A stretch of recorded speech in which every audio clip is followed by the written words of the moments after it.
Good morning, ladies and gentlemen. We are going to have a fun one here this morning for the NCISA. For the NCISA semifinal matchups. I am Joe Teets with Hawks Media Production here with Jeff Wolf, and we are going to have some fun ones here at 106. Three freshmen and a seventh grader, Jeff, in this 106 pound. On the right side of your screen, you see Ethan Cole from Charlotte Country Day and Shepard Lair from Cary Christian. And on the left side of your screen, you're going to see Vasily Karabellis from Calvary Day and Keon Basiri from Ravenscroft. And Keon Basiri, the 4 seed's a seventh grader. Yeah, he gutted it out in the quarterfinals against the Latin wrestler. He was down 6-0, came back and won. Um, they're fortunate to have him on varsity. He weighs 88 pounds, wrestling at 106. Oh, we got some action going on. Mat 2. Yeah, we slide over here to Mat 2. We do have Ethan Cole. He's the 2 seed. He's going to try to quickly work here. We're going to try to bounce around the best we can with the cameras to make sure you guys do not mix any action. Sometimes we'll have to be at the panoramic. And we're going to come back out here. So that's 7-0 for Cole to already lead things off here. Ethan Cole got some more back points. Conference champ this year, wrestles at Club C2X on his off time. And it's showing right now. On Mat 1, Vasily Karabellis, number 1 seed. He's 28-1. Coach says he doesn't quit. He wrestles all the way through a match.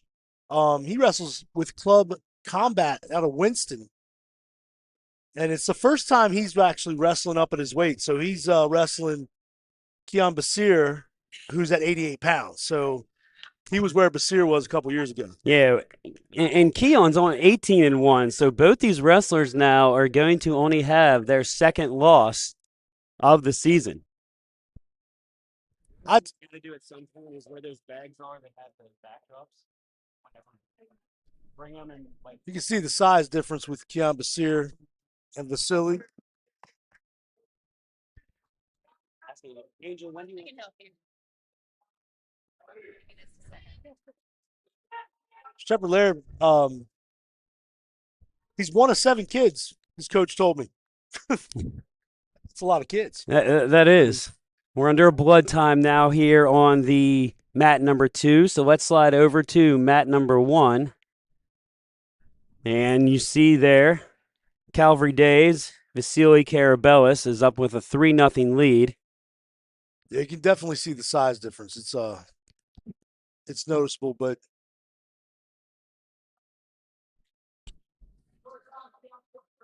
Keon holds his own at this weight.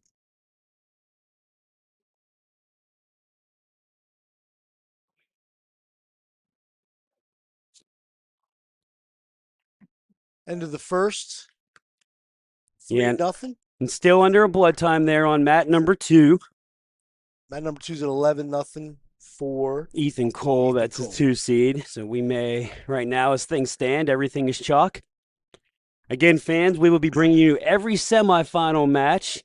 We're going to let the consolations go out there with the wide screen for the most part, and then we will be back at 4 o'clock bringing you all the finals, and we got some exciting ones we're going to have here this morning.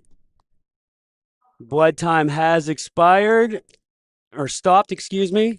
So now we are back underway.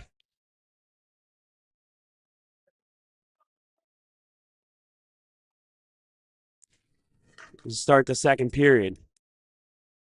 Vasily has a little too much for Keon. Just a little too big. Well, and like we say, Keon, he's a 7th grader. He's got a lot to learn. He's doing a great job making it to the semifinals here so far.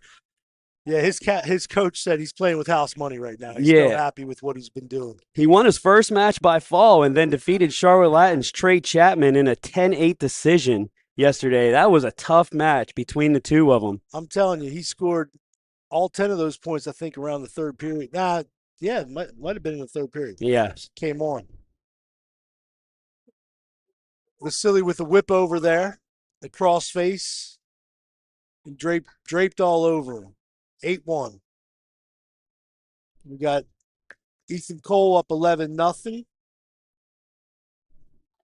Cole wrestles with Club C2X on his downtime. Not much downtime for many of these wrestlers That's here. right. Um, I will say that with these little guys, right after weigh-ins this morning, it then became a sprint to the food. that's right. These guys have been cutting weight and making sure they eat all the way up until this moment. That was the last weigh-in this morning, and you could tell that they were just ready. Good. And there's a tech fall. Ooh. There's a tech fall for Ethan And Cole. that's a win for Ethan Cole. Fans, you got double duty today. You're going to hear me as the PA announcer as well. I'm trying not to scream in your ears too much. Rolling into period number 3 with Vasily and Keon. Yeah, let's go over to that match. Again, we are not going to have. His coach said he's big on the youth scene up there in the Raleigh area as well. So you're going to hear a lot about Keon as we go through his journey here in the private school sector. He's strong, no doubt about that. Yeah, 8-1 here now.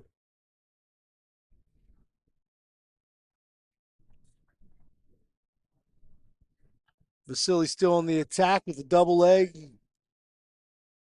Keon with the whizzer in, blocking that, trying to shelf that leg, and there we go. Limps out of that. It's 3-point takedown, 11-1. Yeah, and I think this may go the full amount. One, as you see, 115 there now remaining. And unless he can get him rolled over and get some back points. Got about a minute to go.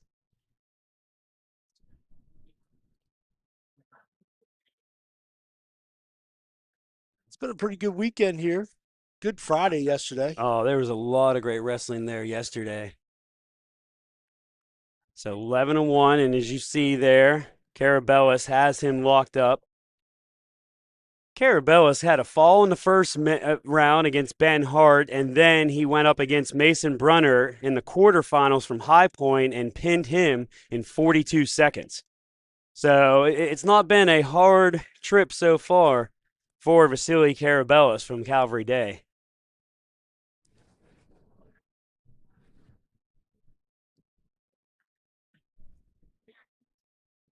And unless here that Keon Bashiri can get something crazy happen, this may be. He got himself an escape. Still a major decision for Vasily. And those do matter when it comes to the team points between your majors and your moves. And that's a win for Vasily Carabellas. Moving now to 113 on mat number 1. From North Raleigh Christian, Carson Castor. And from Cary Academy, Stephen Leo. On mat number 2, from Calvary Day, Leo Carabellas. And from Charlotte Latin, Trey Page. So we got Trey here now for your Hawks on mat number 2. Trey is battled some injuries, shoulder injury there at conferences, but he's 11-0 in the 2025 runner-up. Yeah, he separated his shoulder at the prep slam in Atlanta. Rehabbed it back, and we're happy to have him back in the lineup. He's wrestling a twin brother of Vasily.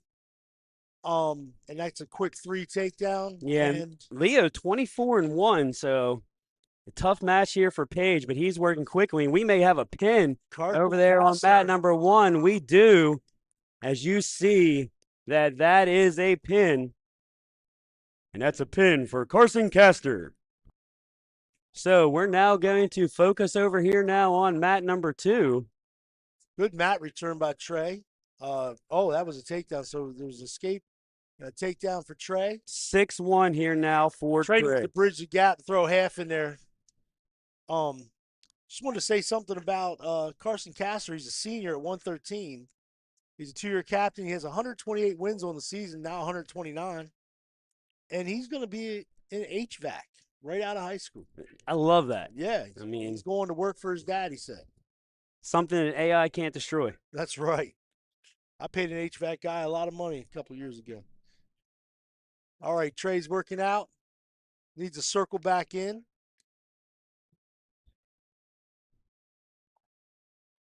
Front headlock. He's going to try to run him over with a cement mixer. He takes him the opposite way. This is going to be it right here. He's getting his head up. There you go. 2 pins. And that's a pin for Trey Page. So 106, we got 1 versus 2. 113, we got At 1 versus 2. 120 pound on mat number 1 here. From Providence Day, Aiden Shira. And from Cannon School, Gabriel Sachs. On mat number 2 from Metrolina Christian, Christian Greslick. And from Charlotte Latin, Dino Lambos. All right. We got Aiden Shira, a senior at 120, number 1 seed. He He's won two-time conference. 120 last year. Yeah, he won 120 last year. 2-time conference champ. He has 100 career wins. 32-7. Gabriel Sachs came in as the fifth seed. He's 13-8. Then Dino Lambos last year was the champion at 106 pounds. Christian Greslick from Metrolina, he's a 2-year runner-up at 113 and at 106. That's right. He's coming back from injury from Christmas, so they're happy to have him back in the lineup. And you're going to see a quick takedown there by Lambos as he gets a quick 3. On mat number 1, we have Shira in on a low single, picks it up, drives through, makes the adjustment, gets his 2. Yeah, Or 3. Man, I went back a couple years. Gets his 3 point. You're old. I'm old, bro. We got Dino, who's turned it on all year. Had a great match with Shira at our senior night, and then lost at conference finals to him the very next week. So if they both make it, it's the rubber match. We'll see what happens. 3-1 for Dino.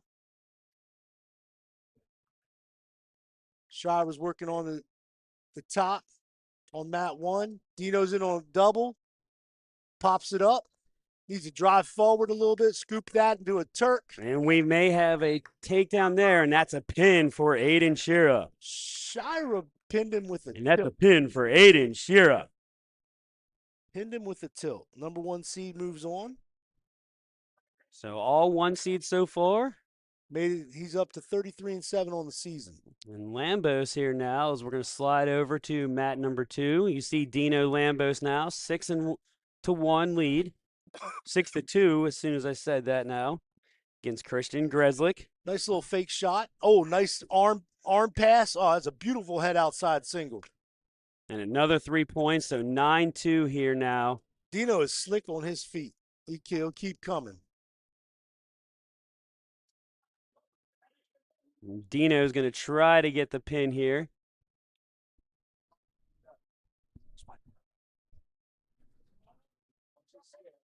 Got himself, keeps hips in.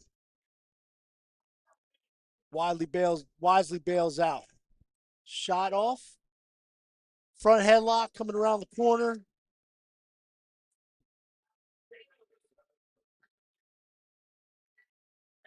Oh, he didn't get his 3. He didn't pop his head.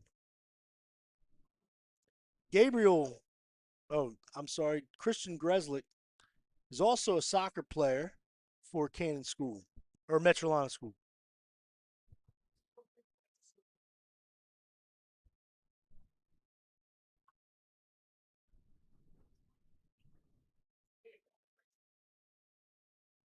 Good start on the whistle. Dino pressuring forward, chops the arm. Looks like he's working for some wrist control, trying to catch a tilt.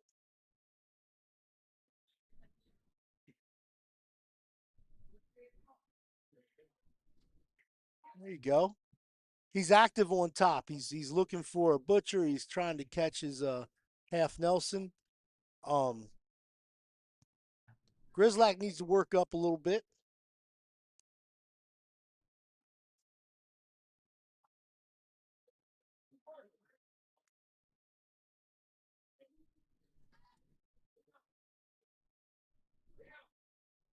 Grislack's in danger of getting a stall call on him. He's got to start working. Dino's going to cut him.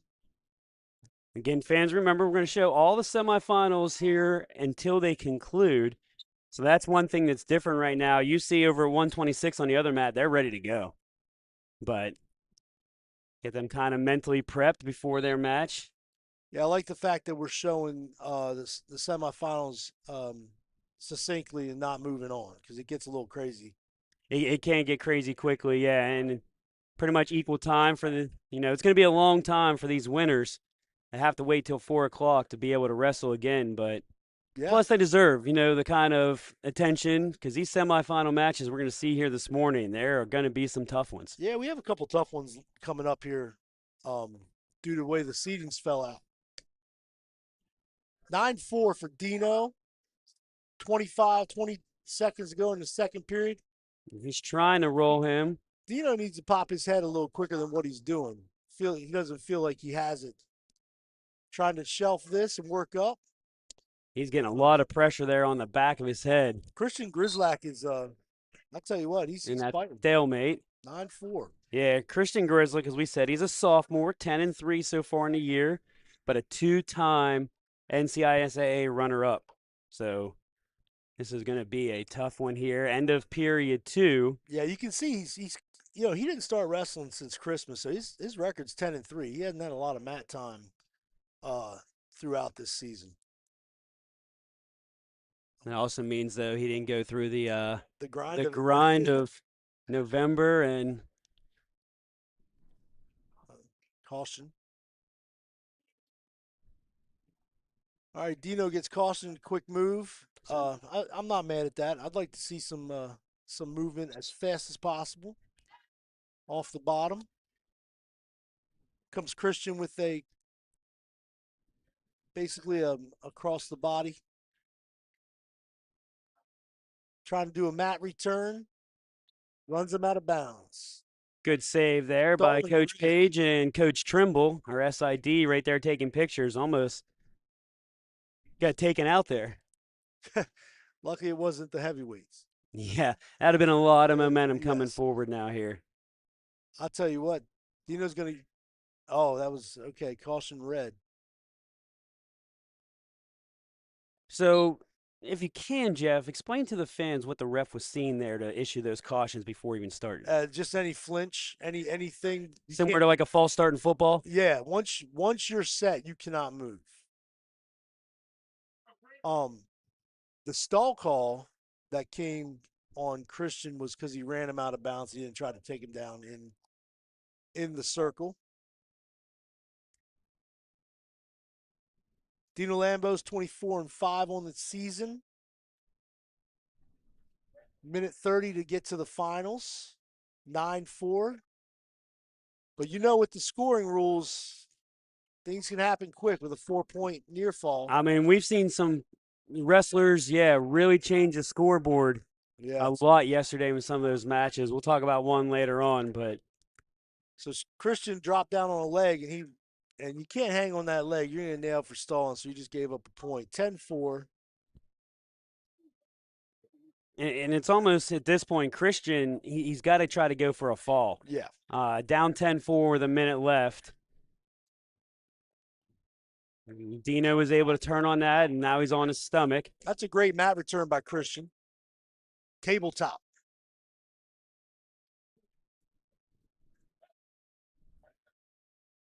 Down about 50 seconds to go in this match. Up by 6. Christian's going to get warned again if he can't bring him to the mat. And a nice. Dino's going to try to get control there. And Dino should shoot him off right now. There it is. Got his escape, shoot him off, get a fresh start. 11-4. And I guarantee you, Coach Page is telling him to get a takedown so he can get that major decision. Every point counts. So injury time here now. As that top of that kneecap hit right on the basketball floor and missed the mat. So I'm sure that just funny bone doesn't feel good at all. Stings a little bit.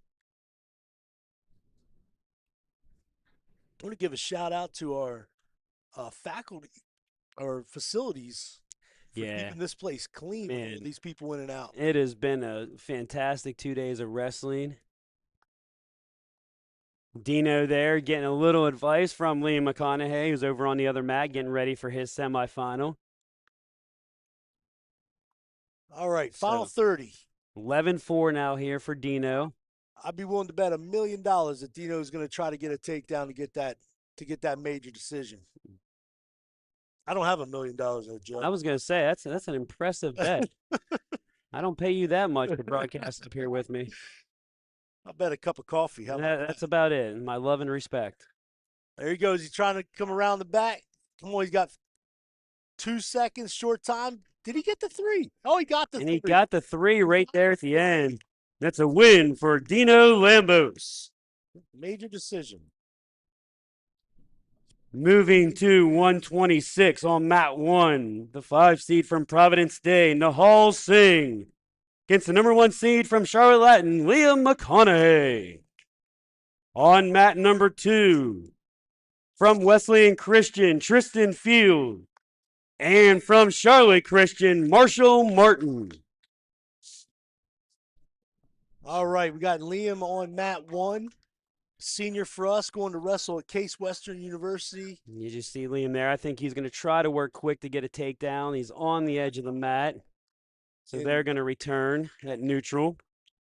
No, So Liam, champion at 106, 113. Now going at it at 126. 34-6 on the year. Nahal 23-10. He was a 5 seed. Got an upset yesterday to be able to come in here to this semifinal matchup. He ended up beating Michael Schultz by a pin at 114. He's got him on his back. He bridged the gap with a cradle in this short time. And that's a win. That's a win for Liam McConaughey. Liam in the 100+ win category for his career. Makes it into the finals, moves his record to 35-6. Yeah, he waited on the mat longer during warm-ups for Dino to finish his before he actually wrestled on the mat. Yes, he did. I mean, he works quickly, and now you are seeing mat number 2, Martin up 3-0. Again, he's a senior at 29-9. Tristan Field from Christian, he's also a senior at 29-4. So he's one of 4 oldest in his family, and he could get his 100th win this weekend. That's what his coach told me. He's been wrestling since he's been in 6th grade, and he wants to be in the music industry. Okay. He wants to be a producer.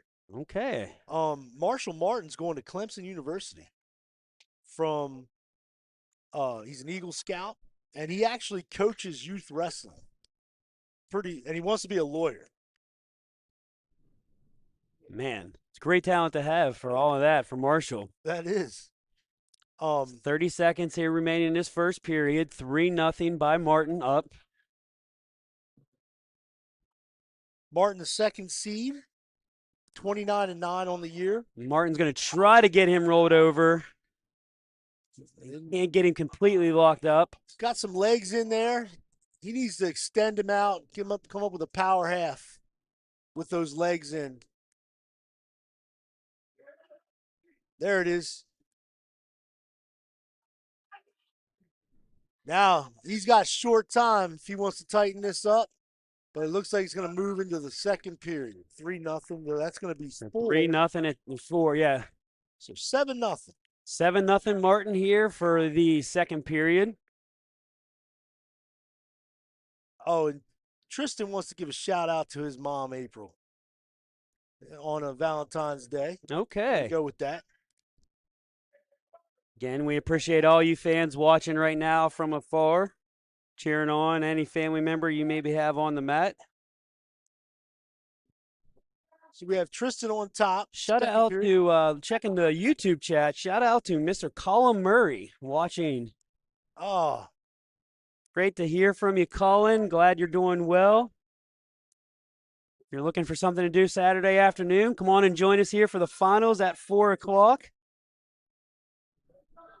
Tristan's on top with some double boots in, but he's a little too high, and it's not going to be a good look for him. Gets flipped over top. What Marshall wants to do, he wants to start headhunting. He wants to try to get up and headhunt and pull that over.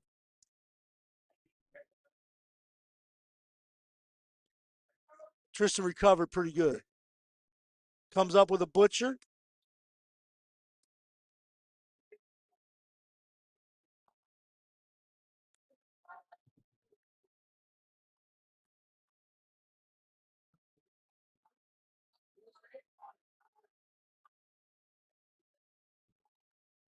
Oh, Tristan with a cradle, and this is huge. Rolls him over. He's guaranteed 4 if he can flatten him out with that bottom knee. There it is. Number 3 seed. That's a win by fall for Tristan Field. What a change of events. Where's the basketball game? Congratulations, Tristan Fell. Yeah, I think that already finished. I thought it was on Zoom. Or no, it's up on our belt. So yeah. Moving to 132. 5 seed from Providence State, Charlie Kahn, against your top seed from Charlotte Latin, Davis Jones. On mat number 2, the 3 seed from North Raleigh Christian, Luke Savage. And the 2 seed from Charlotte Christian, Harrison Landon. All right, we got Davis Jones on mat 1, number 1 seed, 11th grader for Charlotte Latin School. We got the 5th seed, Charlie Kahn, who upset the 4th seed to get into the semis. And then on mat 2, we have 2nd seeded Harrison Landon from Christian, 11th grader versus Luke Savage from North Raleigh Christian Academy, a freshman. But he was also a runner-up last year as an 8th grader. No, he got 3rd as an 8th grader, 2nd as a 7th grader. So that's what their coach told me. Either way, he's a 2-time place winner. You're correct. 2024 second, yes. But he's on his back right now. He ran into a customer called Harrison Landon. Harrison won the Cherokee Open this year, finished 2nd at 126 at this tournament last year. And he's trying to get him turned around on the right side of your screen here. Harrison's got a 92-17 record on his career, and he just gets the stick. And you see that quick pin there. We got Davis Jones on mat number 1. Win by fall for Harrison Landon. Now, interestingly enough, Davis Jones broke his hand in senior night, went and got a pin put in it, and now he's back wrestling for us. Yeah, he's got that thing wrapped up. And basically yesterday he was wrestling one-handed pretty much the whole time. He's a different breed. I mean, I was talking to his mom yesterday about it, and she's just like, I don't know how he's doing it. I mean, I saw him senior night after that match, and I mean, his opponent on senior night was ripping at those fingers and everything like that, and his hand was about double the size. It was terrible. But last year he broke his foot and wrestled in this tournament. So the only time he's ever wrestled in this healthy was his freshman year. Tell you a little bit about Charlie Kahn. His coach said he's wicked smart, and he's got a chance to go to Chapel Hill, Georgetown, and Princeton. And that's not for athletics, that's for smarts. That's pretty good.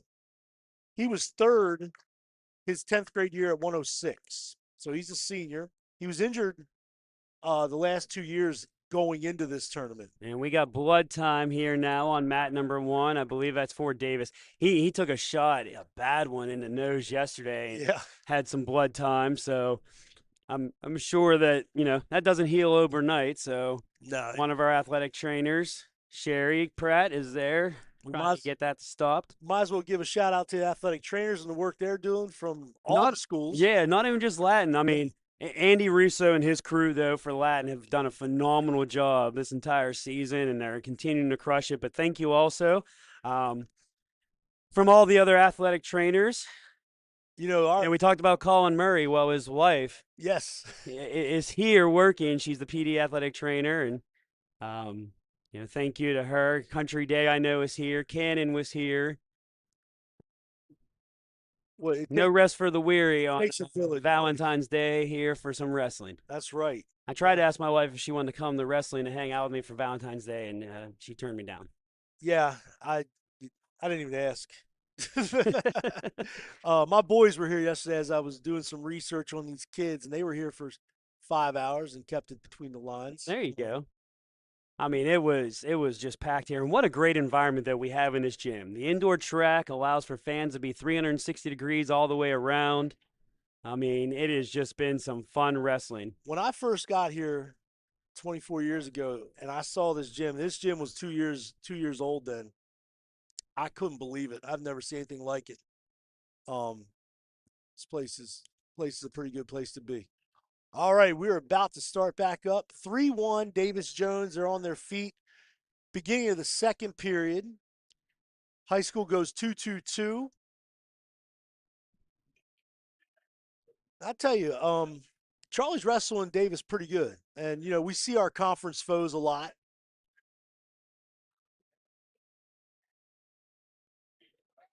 No three yet. Charlie kept moving. There was a good scramble. There was no three. Yeah, still at neutral there. Nice little shot. But I'll tell you, Charlie's controlling Davis's hands pretty well. I want to see Davis open up a little bit, come out with some, number one seed aggression, if you will. Absolutely. Even with that hand injury, Davis is just going all on adrenaline right now. Yeah, That hand will not hurt until tomorrow. I looked at it. I looked at it yesterday before he wrapped it up. It's all black and blue, and I mean, But it's the mental toughness. If I could pick a few players, but he would probably be one of the top. If I said, look, they're going to break their hand about 10 days prior to the tournament and still come out here and wrestle, it would be Davis. hey, good job with Charlie Kahn forcing him down to the mat, but Davis just too strong at that weight, 132. And remember now, he's at 132 because he won a match against a teammate, Jack Gilson, earlier this season. Him and Jack were battling at 132. Yep. And the idea was that whoever won stayed at 132, and whoever lost had to go to 138. And they had a fantastic 10-8 decision match. And I've been here 24 years, and it's the first time we ever had a real referee come and ref a wrestle off. That was a first for us. That was, yeah, we did that after our duels. We televised it. Yeah, it was really excited to see. But like I said, Davis won that one 10-8 over Jack. And we're going to have Jack in the next round. Yeah. As he's a semifinalist and a 3 seed as a freshman. But you see here now, Davis Jones I'm not sure what's is going on up 6-1. We're under an injury time. It looks like they're looking at the right hand of Charlie Kahn. So this may now just be the battle of who has a stronger left hand. There you go. I want to get back to how smart Charlie Kahn is. Looking at Princeton. Yeah, I was never looking at Princeton. No. I may have looked at it once online, installed the school's website, but that's about as far as I think I got. There we go. All right, he's back. Princeton was not recruiting Joe Teets to come to their school. No, neither Jeff Wolf. Actually, Brown recruited me for about 5 minutes, and then it was gone. Never heard. And then they met you. No, that's when they met me. Oh, there you go. All I've right. been on those first dates when we know 10 seconds into it that it's just not going to work. It's not going to work out. All right, Davis on the start. Okay, so if he wins, if he wins, actually.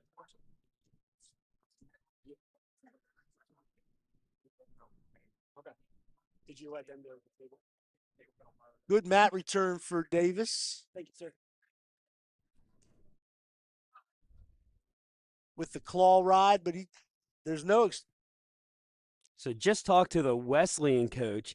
That win you saw with Tristan Failed was his 99th win. I'm not sure what the ref just called there. We're under a blood time. But he gave a point. I'm not quite sure what that was. He gave a point to Davis.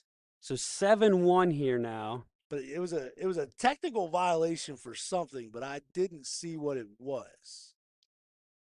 He's talking to the coach from PD, and there's not really much of an argument from him. So I think he understands what happened. But yeah, sorry, the Wesleyan coach, we just watched Tristan Failed get that win by pin that head to the championship. Yep. If he wins in the championship, he's going to, and Liam McConaughey, that will be his 100th win for Tristan. He's got Liam? He's got Liam. So man. Your 100th win may be the hardest match you've had ever in your career. All right, let's set this up. So he's got Liam McConaughey, who's one of Latin's studs. He's a senior. He's at 99 wins, and he's in the finals. And if he doesn't win, he ends his career With at 99. 99 wins. All Absolutely. right. Of We course, got a lot to talk about with that one. I'm a commentator, and I'm not biased, but I do teach at Latin. So can I say that? Yeah, absolutely. Okay, there This you is go. Hawks Media Production for a reason. Now we are here representing the NCISAA. Yes, We're going to cheer for all these wrestlers, but but that's a tough. we do have a little bit of our in our heart for the Hawks today. That's a tough one to go up against. But hey, that'll Davis be fun. Jones trying to get the blood stopped. He's at like 325, I believe, on the blood time. Joe, I love these screens. They leave nothing, nothing. You don't have. There's no guesswork. We have our Yes. blood time up there. They cut the blood time. Oh no, still going. Didn't stop the bleeding. But you know, the one thing that kills a wrestling tournament is not knowing something. Yes. People, because even you can know wrestling in and out, but sometimes when there's nothing going on, Yes. that's the part that gets you. Yes. And a special thank you to Ryan Maloney and our arts department for providing us with these two TVs earlier this year. They were using them for a musical and didn't have really much use for them after. So I went up to him and said, "Hey, we have a lot of use for these TV scoreboards." And I think you're our scoreboard operators, but I agree. It really helps out the tournament. It just gives a great look for what we got going on here. Did you have to give your money out of the budget and buy them from them? No, Or no. I you just lend them? I actually have friends here at school, so they allowed me to just kind of house them here for them, and Rent free. Here we go. 7-1. so Davis here now. Back in on it. Davis is in control. He's on the leg trying to get his head up, get some height with that. He stays on the mat with it. Now he needs to drive through that. Yeah, I was gonna say if he can drive through, he may get a tough position here, but it's gonna be now heading to period number 3. He might be bleeding again. They're gonna have to tape his nose. They're gonna have to like do the whole wrap around your face nose one. You ever see that one? I have not seen it yet, No, but that's a that good blood one. time is at 3 minutes. So what they do is they plug it up and then they just run. And say, breathe out of your mouth. That's it. It's so cool. And that's look, Louise, what I'm seeing. Becomes a mouth breather then, buddy. Yep, they're taking his headgear off. Told you. And Here it comes. And that's Andy Russo has got everything stretched out. Here comes the wraparound. I've never had the wraparound done to me in my face. I mean, this is going to be a interesting 2 minutes here in the third period for Davis. Sherry Pratt. You gotta go get that thing cauterized. Yeah. Can we go old school and get a little burning thing and just burn it right now. right now and Yes. I'm not and against. they are. Sherry is wrapping the whole way around the nose. That's wonderful. Ladies and gentlemen, I love wrestling and I love the ingenuity. Is that the word? Did I use the word right? Of what it takes to get that nosebleed stopped. Or just to corral it.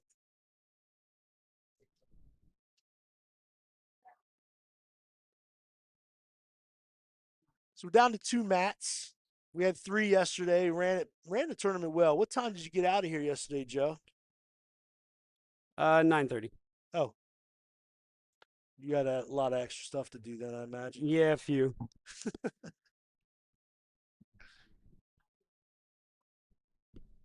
I'm going to follow up on that technical violation that the ref did. I don't know what it was. I'm interested in it.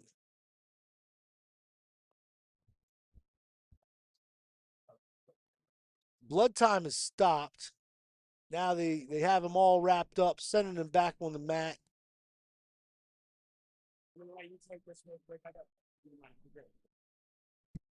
We got Davis Jones' nose all wrapped up, and we are going to get started again here in the third period. Davis starts. I thought Davis was on top. Wasn't Davis on top? Maybe not. Well, it was the start of the period, so it was going to be whoever Oh, choice. that period ran out. That's right. Yeah.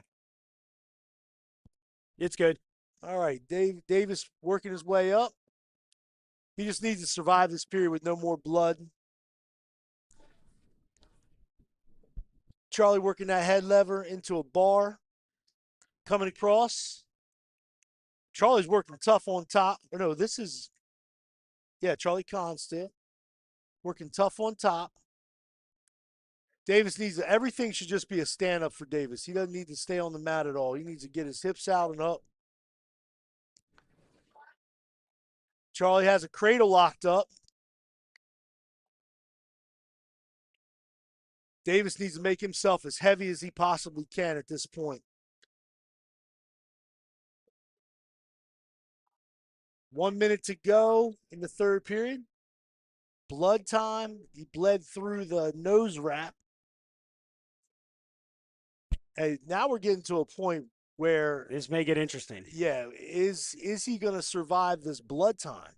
So once 5 minute runs out, he has to bow out of the match, and that's it. So he's down to 2 minutes.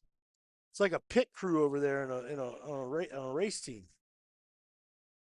This is a little scary territory for Davis. He's down to 2 minutes. He's against the clock, trying to get it stopped. You never want to see a match end because of a technicality. Yeah. But they're going to wrap him up again. They did not stop the clock. Coach Page is saying, if you're wrapping him up, you got to stop the clock, which they did. As soon as the blood stops. Yes. Every second counts. That only went 20 seconds, though, before they stopped it. Before they stopped that period. So this is a new one we have here. We haven't had to deal with this in any of our broadcasts this year. No. So the blood time now is stopped at 1:41. We're now going to go underway. So now basically the only thing we need here is Davis to just not get pinned and survive the last 50 seconds. Oh, locked hands on Charlie Kahn. It gives point to now that's a point. That's Charlie's second technical violation. The next one is worth 2 points, and then he's disqualified. We have some crazy things. We have it all in this match. Everything's happening here. I want to give a shout out to my buddy Dominic Chalemi, who's watching at home. Sent you a picture, watching it up on the big screen. That's right. You know, what a nice way to spend your Saturday morning. Yeah, drinking some coffee, watching some NCISAA wrestling. And again, yeah, we appreciate everyone tuning in here now. So 28 seconds remaining here. And hoping that that nose block on Davis holds up. I got anxiety for him right now. Me too. I'm looking at the clock, just like, please let that clock roll. Stay in bounds. Charlie pushes. He's staying in bounds. He may try to get a pin. Yeah, he's holding that toe in. He just needs the clock. Then once a body part hits the floor, it's automatically called. So it's to an advantage to have a bigger mat. Yes. In college wrestling, who has the biggest match? You know? It doesn't matter because I'm sure you're going to tell me a school that I don't want to mention right now, and it's fine. Nope, it's Iowa Hawkeyes. Okay, yeah. I'll take Iowa. They wear the black and gold, which is a great color.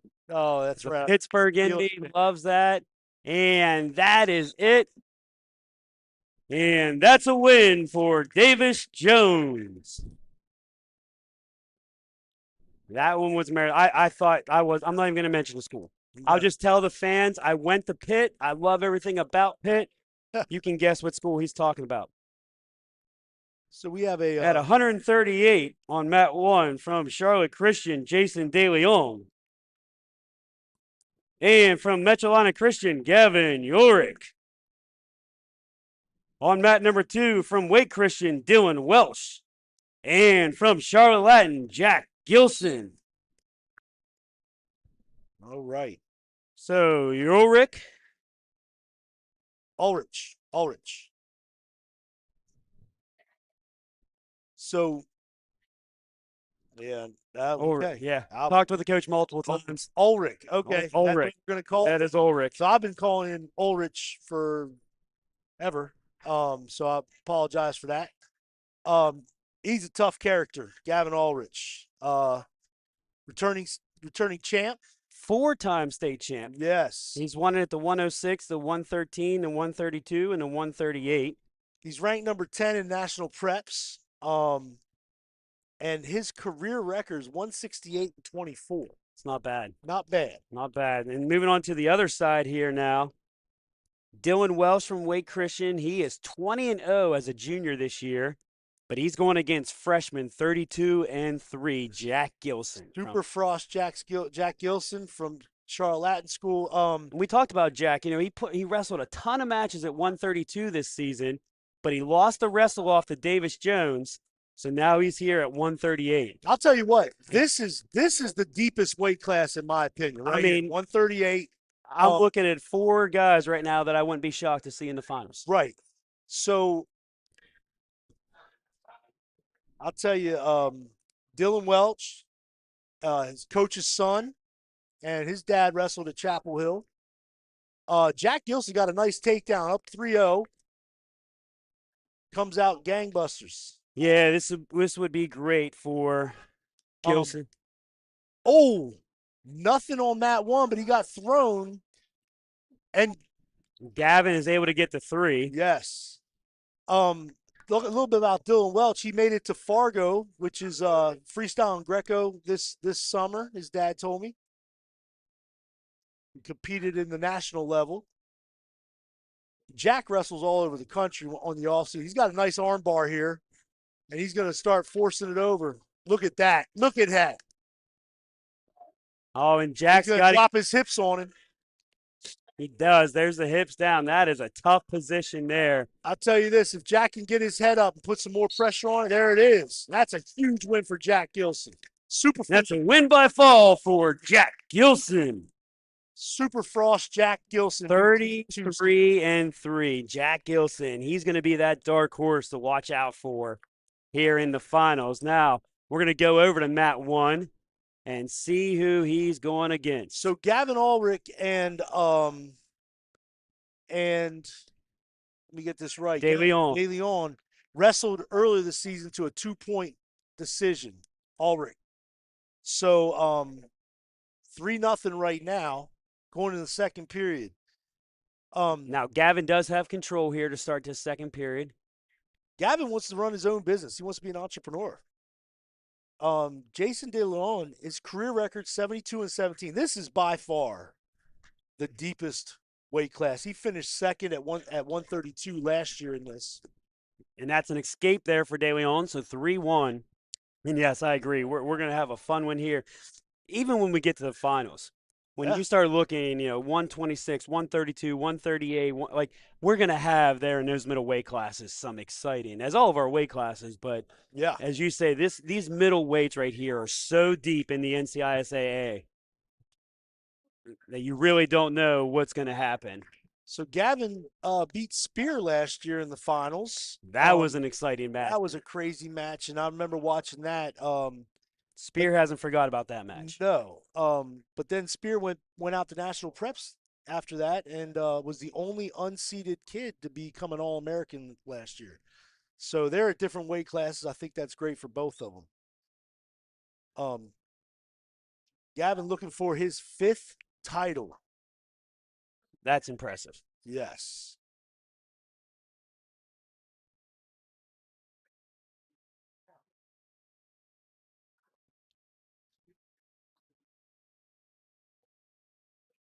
(6'2". And hey, De Leon is not backing down. He shot him off, and I think Gavin got a stall call on him right there, getting shot off the mat. Let's see if De Leon can get a shot off and bring it to a 2-point or a 1-point match. That 3-point takedown means something. Nice half shot by Gavin. 45 to go in the second period. De Leon has an inside tie. He's got the pressure on. Needs a reshot. Lot of half shots. Nobody committing all the way. De Leon needs. Oh, that was a nice reshot by Gavin out of bounds. Yeah, out of the circle there. So 6-2 here. So the next level, Ulrich. the next level here for either of these guys is to hit that reshot. They're both good enough where you're not going to get your first shot takedown. You gotta get your angle off the reshot. See what happens.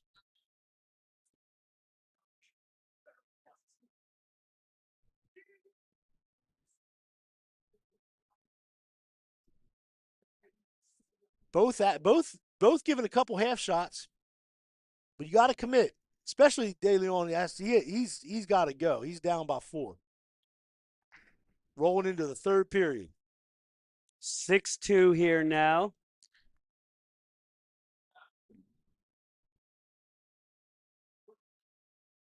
You got Gavin in the down position.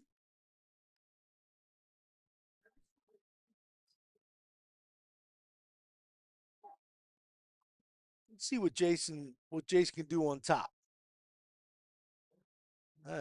He can get a caution. That's what he got. This is the 138-pound semifinal. You were watching the top seed, Gavin Ulrich from Metrolina, and the 4 seed, Charlotte Christian. Gavin, he had 2 wins by fall yesterday to get to here. And De Leon, he had first a win by fall against Alex Shaw, and then he beat Colton McGee by a tech fall, 18-0. Hey, on the other side of that bracket, you got Jack Gilson fall in 54 seconds, fall in 40 seconds, and I bet you that fall was around 40 seconds. It was quick as well, yeah. He's on fire. He is fired up, and Jack Gilson, I think, wants to be that person. And by the time his senior year, we're talking about multiple state champions. 100%. I mean, he is just, and a great kid, too. He's the type of student, every time I go up and talk to him, just smile on his face, always happy, but wants to work hard and constantly get better. Yeah, he's new to Charlotte Latin School this year, by way of Holy Trinity, and we're very glad to have him here. It was a great decision. I think his parents are happy with the educational part as well. At Latin, getting pushed in the classroom. Well, you and I both know as math teachers, it is no joke here at Charlotte Latin. No joke. We're going to have some excellent athletics, but also push you in the classroom as well.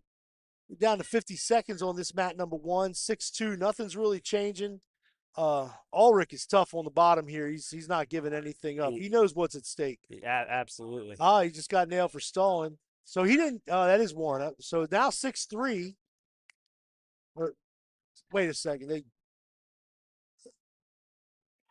Now 7-2. I guess I was looking at it different. There you go. It's not going to make much of a difference on that. It's 10-2 now here.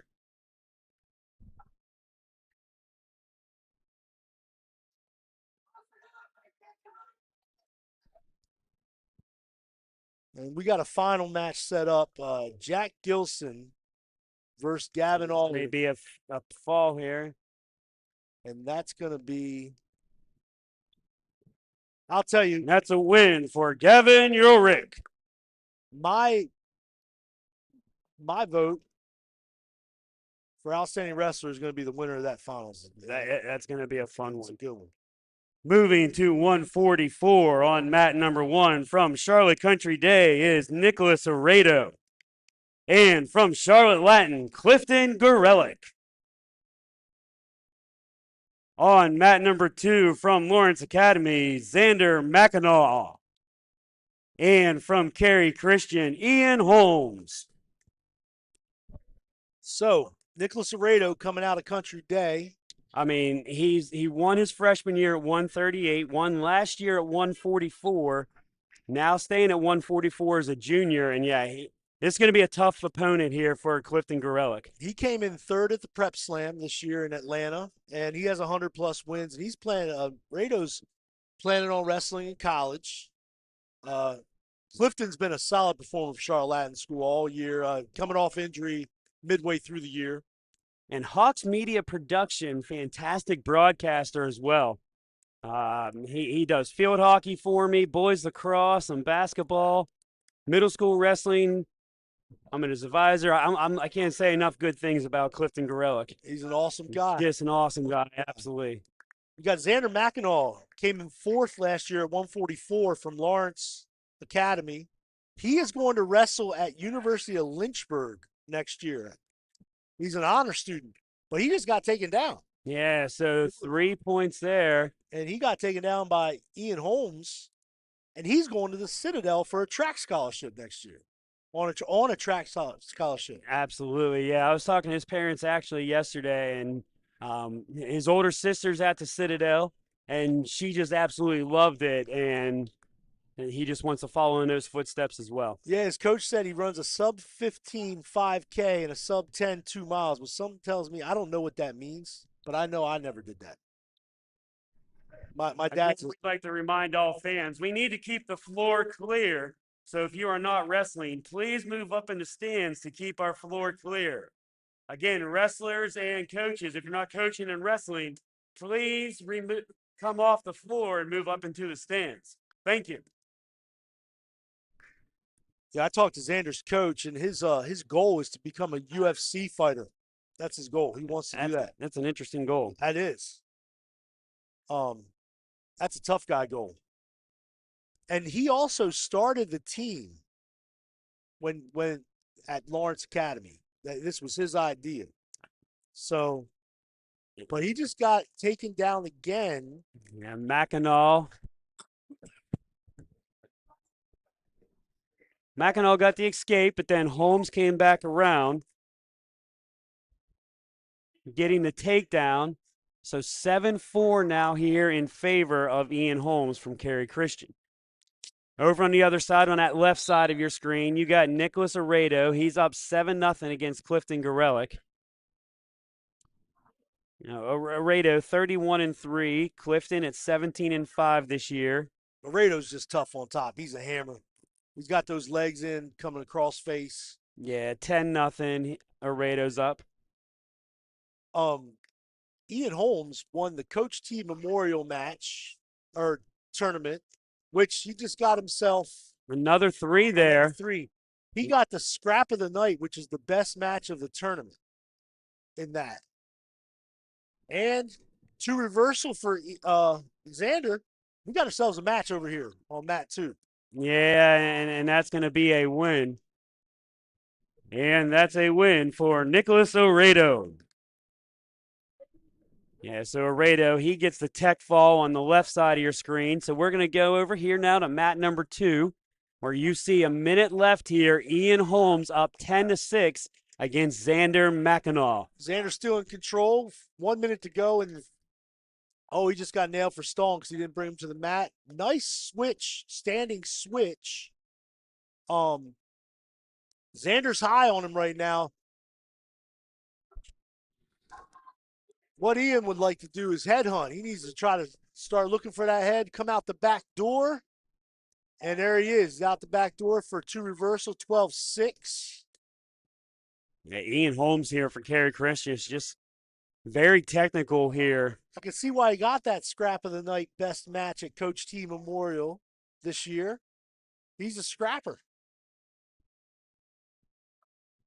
Ian coming out of the 3rd seed, and Xander being the 2nd seed. Oh, here comes Xander with a reversal. So 12-8.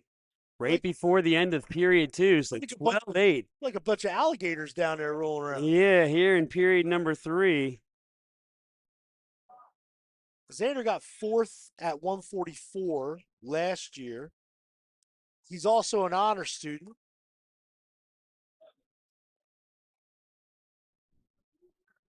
All right, 3rd period. The 2nd seed is down by 4. Let's see what happens in 2 minutes. Oh, 2 minutes here for these two for a trip to the state finals. Here comes Xander with his legs in, but he gets a little sloppy with those legs in. He's draped over top, and that's what happens. You fall off the top.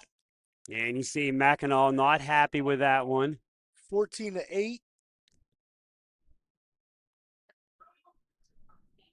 Now, if I was Ian's coach, I'd tell him to hang back a little bit, not get Don't out. put yourself in a tough position. That's right. Again, fans, we appreciate you tuning in to the semifinal matches. I'm Joe Teets here with Jeff Wolf. Hey, I want to give a shout out to Jim Eversole. He's got it on the big screen too. Jim Eversole's principal at Marvin Ridge Middle School. You got friends everywhere, no matter what people say about you, Jeff. Friends in low places, buddy. Oh, look at this. Ian trying to get him turned over. He's Oh, got a bar in. These 15 guys to are 8 and scraping. 18 to 8 now. There it is. Ian just relentless right now on that hold. I'll tell you, this has been an entertaining match. 30 seconds to go. Here comes Mackinac with a try to hip over. I mean, Mackinac knows that He's a danger zone. he's got 20 seconds, and that's about it for a trip to the finals. He's got to try to get a reversal and a pin here in the last 15. The reversal. There's the reversal. He's got 15 to go. So if he can get a pin in the final 10 seconds, I mean, Ian, he's just going to try to hold through. If I was Ian, I'd curl up in a ball right now and just not move. He's pretty close to it. Hey, what a match. Third seed takes out the second seed.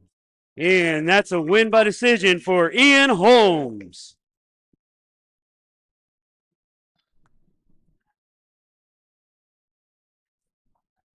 Ian moves his record to 15-4. Moving to the 150-pound semifinals. On mat number 1, the 4 seed from Wesleyan Christian, Balin Cooper. And the top seed from Charlotte Latin, Spear Gorelick. Mat number 2, the 3 seed from Charlotte Christian, Max Howard. And the 2 seed from Cannon, Colin Klug. So as we see here, Spear Gorelick on the left side of your screen, 34-1. 2025 runner-up at 144, an All-American, going up against freshman from Wesleyan Christian, Balin Cooper. Spear scripted to wrestle at Davidson College next year. And 34-1.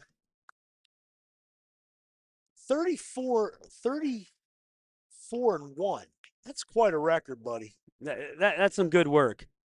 And here on 2 on the right side, I was almost going to be a takedown there for Howard. But he got the 3 points. He just couldn't hold on for the fall before they both went out. So we got Spear wrestling Balin Cooper, a freshman. His coach said he's from proud resident of the town of Sophia, and it's an inside joke that I don't know, but there it is.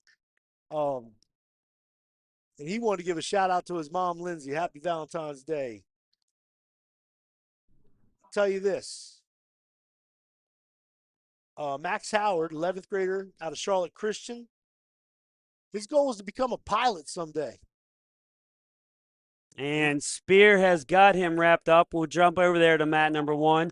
Spear up 11-0. Tight cradle. Spear working there with him. We'll keep you updated there on mat number 2. It's 3-0 in favor of Howard. But Spear is just trying to get that turned over. He's trying to get that bottom leg in that kidney. That lets him out. 30 seconds to go. And that's a tech fall. There you go. It's a win by technical fall for Spear Gorelick. Let me give a shout out here on the commentary to Alex Dowska listening on there, saying commentary is top notch. He must be talking about you. But thank you, Alex, for tuning in to watch your teammates, your Alex classmates. is never short for words himself. He is not. He's going to have some playoff matchups. We can talk about those later next week. It looks like basketball is going to be both the boys and girls are the 4 seed. So they're going to have a first round bye and probably have a home game here in this gym on Friday night. Nice. So 3-0 now here, as you see on mat number 2 with Max Howard. He's going against Cannon's Colin Klieg. Howard is the 3 seed. Colin got 6th his 10th grade year, and his coach says he's a consistent performer. He wrestles, he grits out matches. He wants to be an accountant, and he also wants to be a Gamecock. That's where he wants to go. Good old South Carolina there, as Max is trying to turn Colin over, but whistle is blown for the end of the first period. 3-0 in favor of Max Howard. Max wrestles for Club 4. I know A lot of guys who wrestle for them. Great club. And Max got here on 2 pins yesterday. Pinned Logan Nicoletti from Country Day in 57 seconds. And then he pinned Matt Bracey from Forsyth in a minute 13. Nice. So Colin Cligg got here with a technical fall 17-1 over Brody McCauley. And then he beat Jack Dixon from Southlake in an 8-2 battle yesterday. I remember that was a close match. Looks like we got blood time here. Hey, we went a couple weight classes without some blood time, so might as well throw one in there.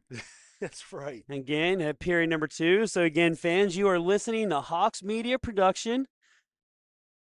Former middle school coach, math teacher, football Hall of Famer, Mr. Jeff Wolf. We love having you up here in the booth. I know that as soon as we found out that Charlotte Latin was going to be hosting the state championship, you and I started talking and said we got to make sure the NCISAA lets us broadcast these matches. Yeah, this is so fun. Thank you, the NCISAA. Yeah. I mean, we have fun up here for all of our home duels and things like that, but this is at a next level. I tell you, yesterday I went around to all the coaches, talked to every coach that had a top 4 seed, just to figure out some stuff about them. It's amazing what I learned about these wrestlers, how smart they are, how diverse they are, and what they do. The tidbit of information that I get from these guys is excellent. It's wrestling is a tight knit community, and yeah, I wouldn't consider us a revenue sport by any means. Not according to the accounting books, no. Not according to the accounting books. But you do see, I mean, you as that fan you are of a team up in Pennsylvania, I know when you watch Big Ten wrestling and things like that, it is a display of just entertainment and some quality athleticism. Yeah, it's good times. I left here and watched 4 more hours of wrestling last night. Of course you did. I left here and went to sleep because I knew I was going to be back here in 6 hours. That's right. So you got Max. Max got his forearm in the back of his head, which he's keeping his face down. Colin's facing the mat. He's also using his head to keep his head down. Max solid on top. He's working that arm bar. There you go. No change of control. He dropped in on that double leg. He's coming in a waterfall position. Oh, he got himself a little spread out there. And again, fans, you're just seeing the semifinal of the 150. Spear Gorelick already won by tech fall. And I love, we talked about this, Jeff, what they're doing. They're doing the semifinals simultaneously and not moving to the next weight class until they're both over, really giving the chance for these kids to really showcase their talents in front of this big crowd. Exactly. That's and it gets very confusing if you start running different weights. You don't know where you are, so it takes a little extra time, but it's worth it. All right, period 2, 23 seconds to go. 6-0 in favor of Max Howard, the junior from Charlotte Christian. And another blood. So that blood time still at 4 minutes. As you were mentioning the blood time, Davis Jones's match from Charlotte Latin, he was pushing the clock on blood time. He was up 7-1, and we were getting nervous that he was going to have to take a loss for blood. He got under 2 minutes, and that's kind of unheard of. That's when you get really nervous. Yeah, absolutely. I mean, that was the first time in my broadcasting that I've seen a wrap the whole way around his head in any way that you can stop things. Called a blood dam.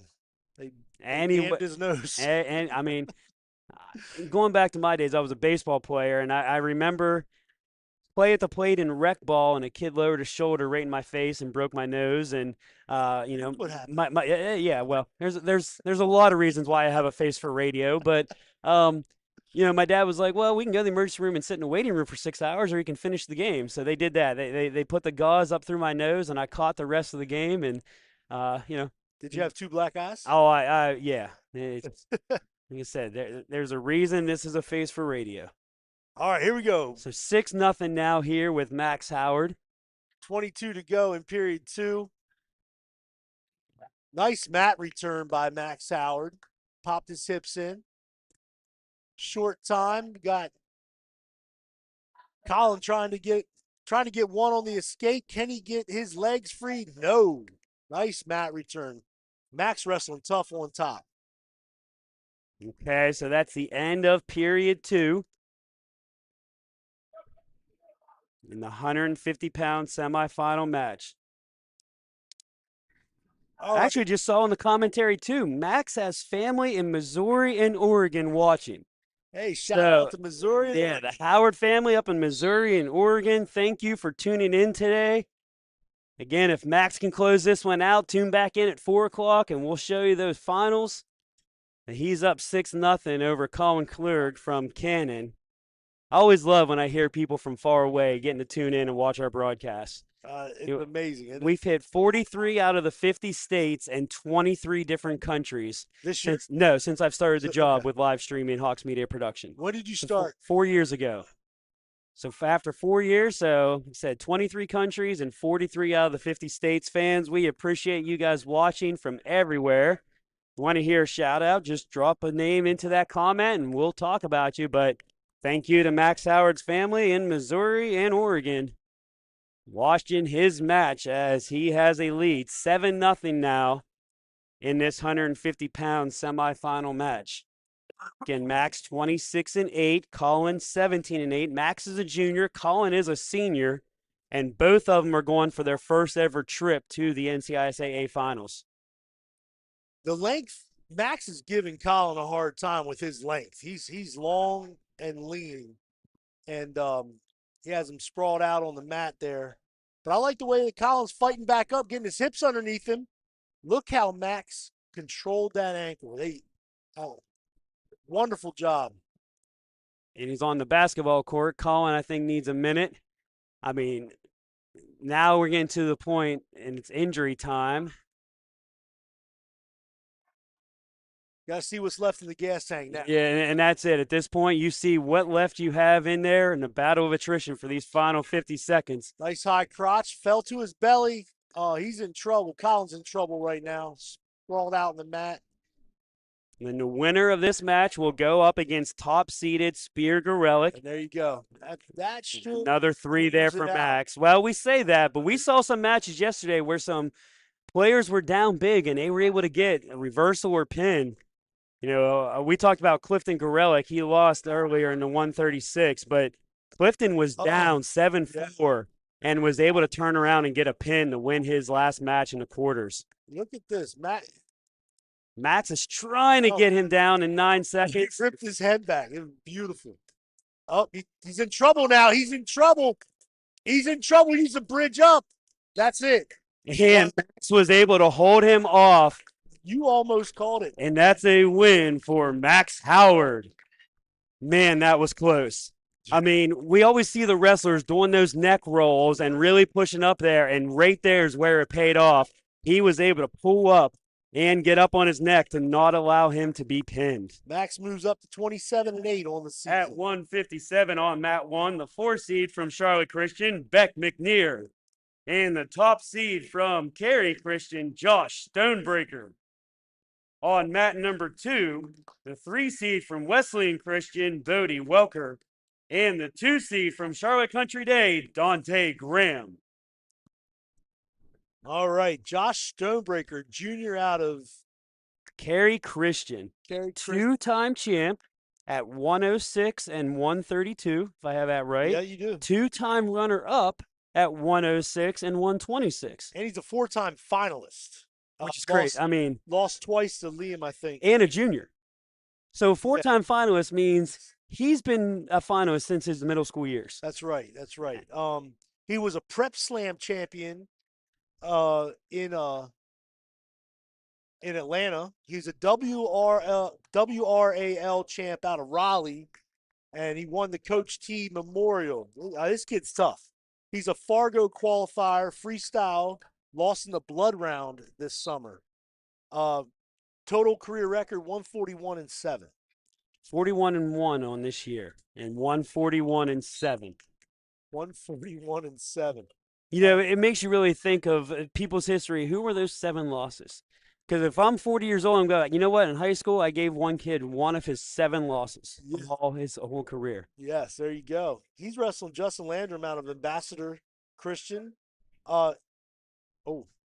You're on the wrong semifinal. Beck McNear's who he's wrestling. I skipped a page, buddy. There Beck McNear, you go. Christian. You don't make many mistakes up here, so we'll chalk that one up for. Beck McNear's one of three triplets. There you go. He was third at 138 in 2025. His career record is 90 and 28. Yeah, and he won both his matches yesterday by fall. Breaker won by fall in his opening round match, and then tech falled in the quarter. High Point Christian Academies to get here to the semifinals. Over, you see on the right side of your screen, Matt 2, that's Senior Country Day. Dante Graham, his sophomore year, he was a runner-up at 157, and he's going against sophomore from Wesleyan Christian, Bodie Welker. So Dante scripted to wrestle at Southwest Minnesota State University for next year. And coach said he's a coach's dream, does everything he's asked. He's 100+ career wins.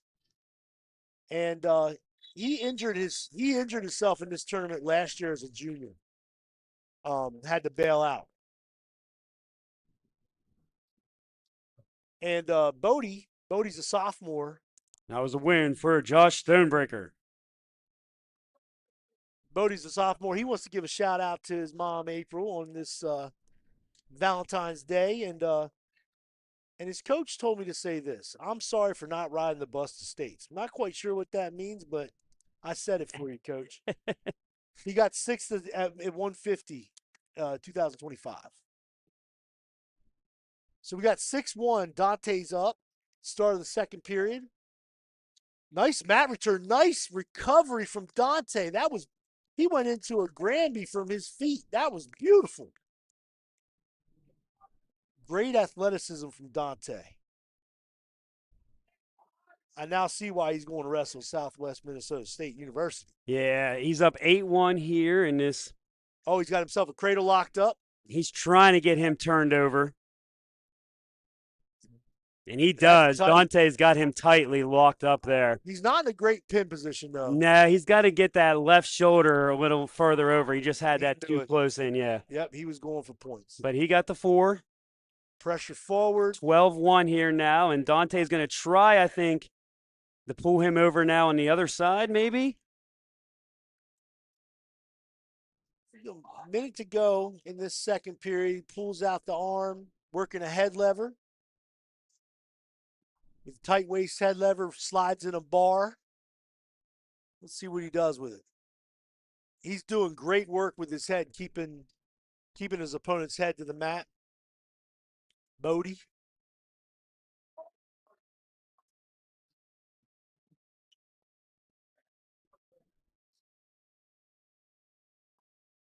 Oh, he's running that bar over. Oh, and that just doesn't feel good at all there for Bodie. He tight one. He is locked in there tight. He's got 30 seconds to work with. He drops his hips. Trying to kick Dante in the head. That might be the only way he gets out. Yep, and he's wiggling out. Dante's got that tight up. Close. He slipped out. Hey.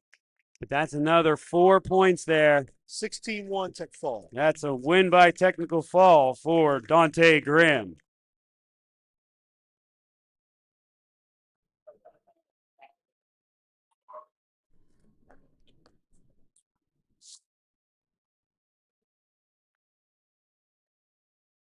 Moving to 165 on mat number 1 from Providence Day, top seed John Zerbontany, and from Ambassador Christian, Justin Landrum. On mat number 2, the 3 seed from Charlotte Christian, Caleb Henson, and the 2 seed from Cary Christian, Jack Kaiser.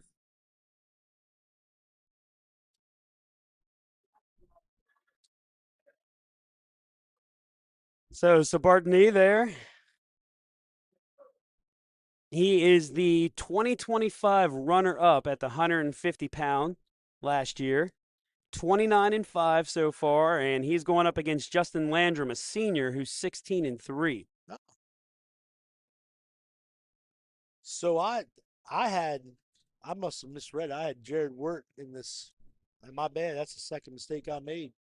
John Zerbontany, going to College of Charleston, has 100+ career wins. And he was runner-up at the Prep Slam this year in Atlanta. He's been a third placer, and a second placer. You know, and you may be right. I think I pulled down the wrong one. Oh, do I have it right? Is it Jared Wirt? It is Jared Wirt. Okay. All right. Well, we got some information on Jared Wirt. From Raven Gap. Correction, mat number 2, that's Jared Wirt from Raven Gap. He slipped in from the 6th seed, beat the 3rd seed, Caleb Henson. And he just got himself a takedown, 3-0. He's his coach said he's come on the last 3 weeks in the wrestling room and he's just been laser focused. Going up against Jack Kaiser. Yeah, I apologize for that. I had my notes wrong. Jack Kaiser's going to UNC Wilmington to the business college, and he holds the school record for pins. He's placed 5th at 120 and 150. Mm-hmm. We got 3-0 on the mat 1, 3-1 with an escape. Zarbatani.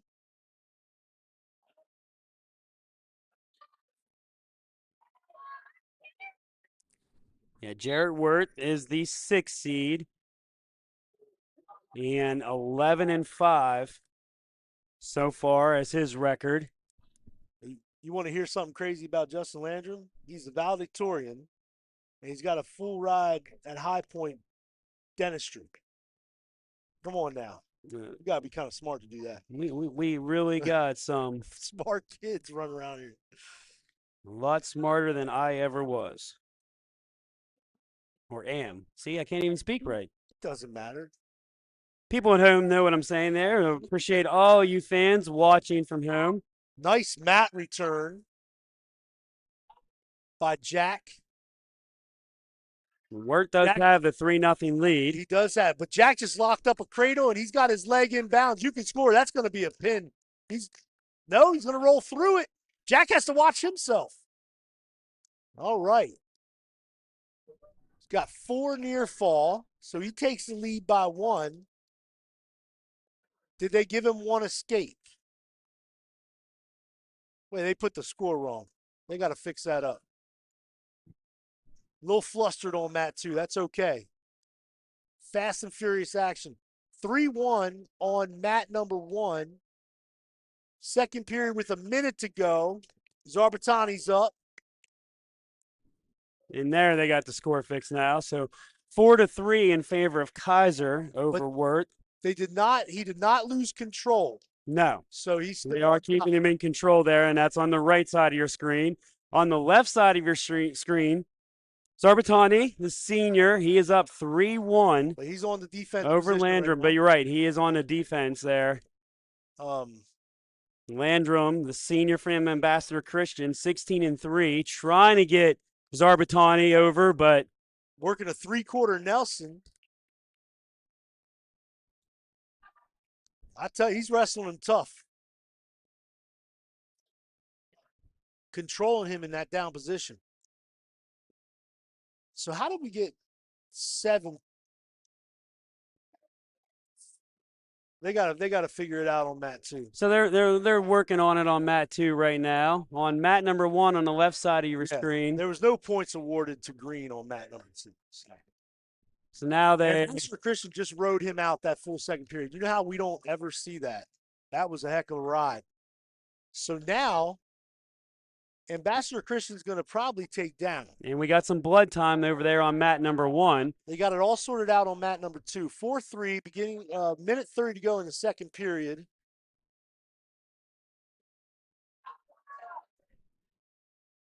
Here comes Jared Wirt out from the bottom in a double leg position. Kaiser sinks his hips, making himself heavy.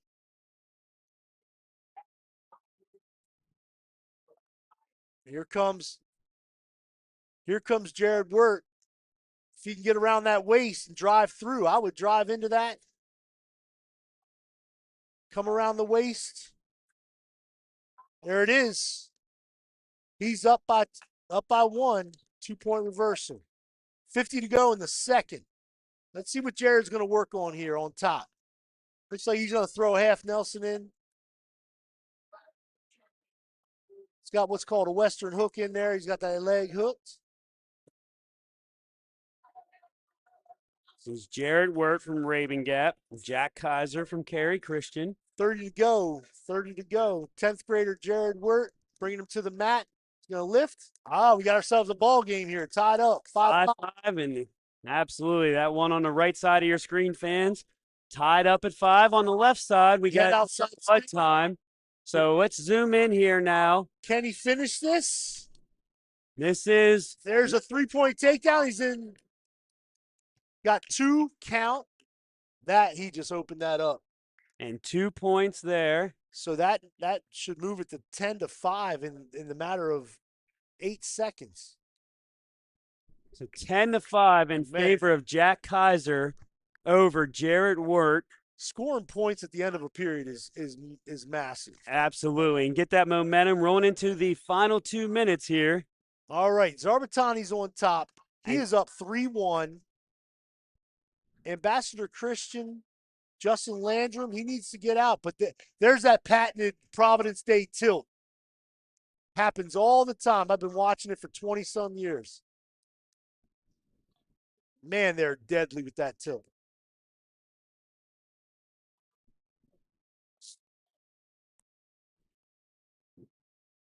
Zarbatani, they're holding 4 for Zarbatani right now because he hasn't broken his move yet. There he goes. He got it awarded 7-1.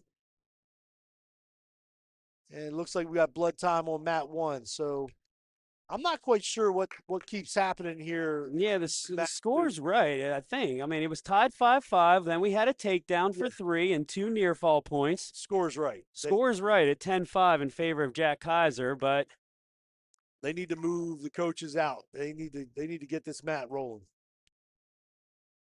I can say that because I used to be that coach over there. I was going to say, I remember you being at the scoring table a couple times. Yeah, so they just wanted some clarification. Everybody's copacetic. Here we go. Man, look at you as the math teacher using big words. Hey, copacetic. Now spell it.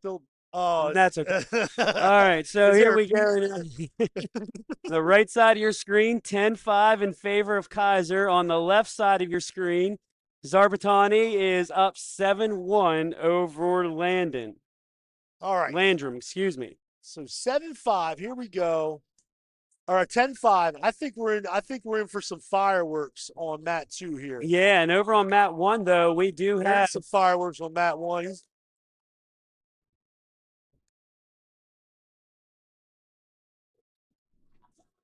Zarbatani there trying to get a pin. If you were at NCAA Nationals, they'd be saying, trouble on mat 1. Well, there is trouble on mat 1. Zarbatani trying to get that pin. Got zoom back out so fans can see both matches, but Landrum's in on a single, which is a great place for him to be, being up by 5. You can really kill some time being in on a single down there, and they go into a stalemate. And Zarbatani looks like he's going to be able to get that one wrapped up, and he does. It's a win by fall for John Zarbatani. Hey, I tell you, Kaiser's back in on a single. He knows how to finish this match out. Yeah, we're going to zoom in to mat number 2 now. That's Jack Kaiser, Jared Wirt. Jared needs to get that leg straightened out, and there's a stalemate. Now, here's what Jared Wirt needs to do. He needs to get a shot off. He hasn't taken a shot the last 2 shots, and that's what his coach. There it is, but he missed it. He missed the leg. He got the shot. 13-5 in favor of Jack Kaiser, the senior from Cary Christian. Again, a reminder to all wrestlers and teams, if you are not on the mats for your match, we need you up in the stands to clear the floor for personnel. Thank you. So, yeah, 13-5 here now for Kaiser. And 5 seconds remaining, and it looks like Jack Kaiser is going to go to the championship by decision. That's a win for Jack Kaiser.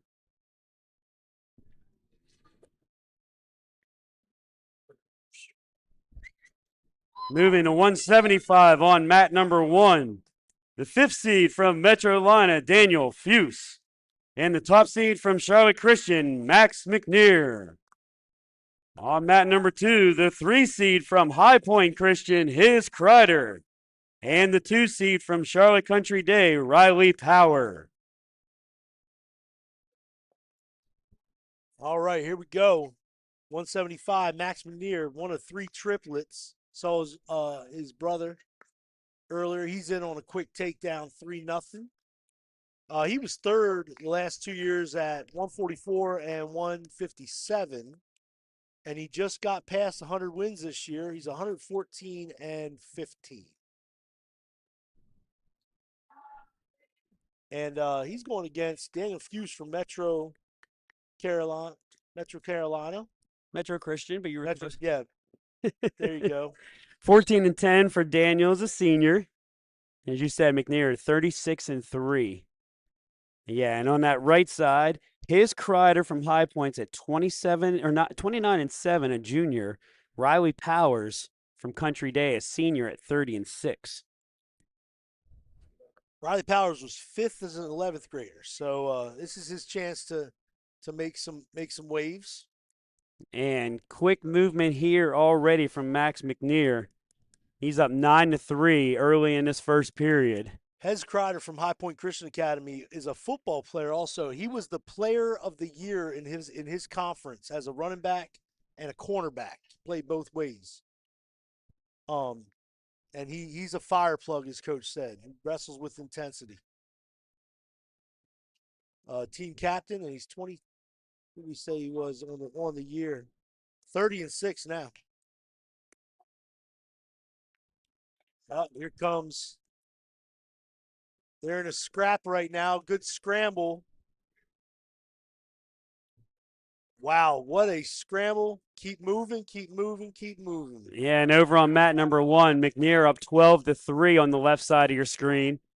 He's going to try to get Fuse in a pin. And there's a 3-point takedown. Yeah, for Powers. And they're out of the mat. Riley's over the 100. That's a win by fall for Max McNear. So Max gets the pin over on mat number 1. So let's zoom in now to mat number 2 here, where you see Riley Powers with a 3-0 lead over Hez Kreider. Let's give a shout out to Brooks Gilson down there, the noodle tapper on mat 2, 6th grader. Well, and it also talks about thank you to all the staff who has helped put on this, from the parent volunteers and hospitality, ticketing, all of our wrestlers who are doing the scoring on the TVs, our training staff, the administration. I mean, it has been a great 2 days of wrestling here at Charlotte Latin. It has. Hez Kreider comes out the back door.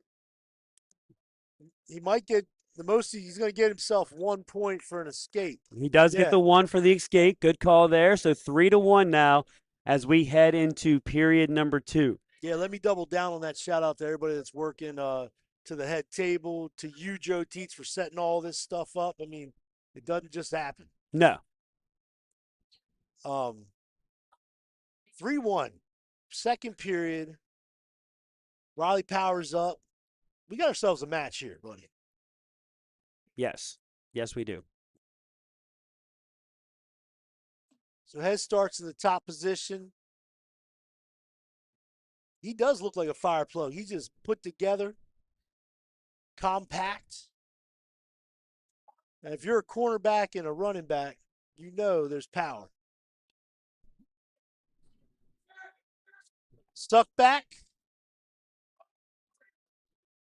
Coming out with a sit-out turn in. Gets a 1 point. Now he's in neutral position. Here we go.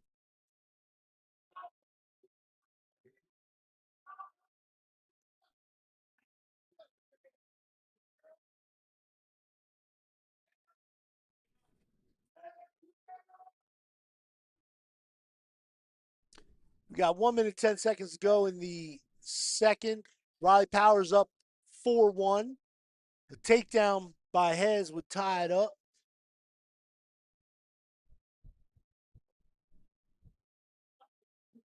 Riley's got his hands on his knees. He looks like he's sucking wind a little bit, and there comes Hez in. If I see a wrestler have his hands on his knees, I'm going at him. He's trying to catch that wind. 49 seconds to go. Hez needs to get one good one off, get a takedown to tie it up.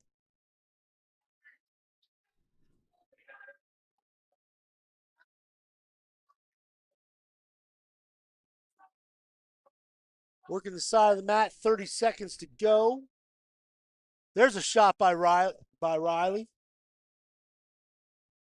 In on a single, if he can bring it to his feet. Trying to cut the corner. There he is to his feet. 4-1 here now. Oh, that could be back points there. They don't. Yeah, Powers. But he got the stick. And that's a pin there for Riley Powers to be able to get that victory. That's a win by fall for Riley Powers.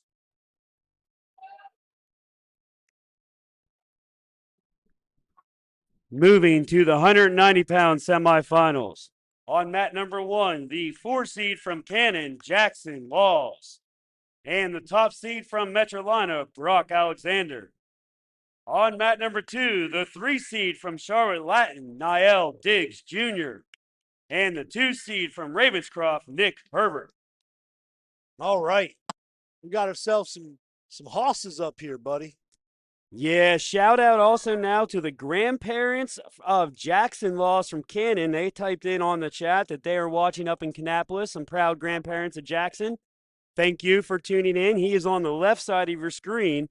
Jackson 21-6. He's the 2025 champion at the 190 pounds. But he's a 4 seed. He's going against top seeded Brock Alexander from Metrolina, who was a runner up in 2022, 2024, 2025. That's awesome, man. So this is going to be a fun match there on that left side you see between Alexander and Laws.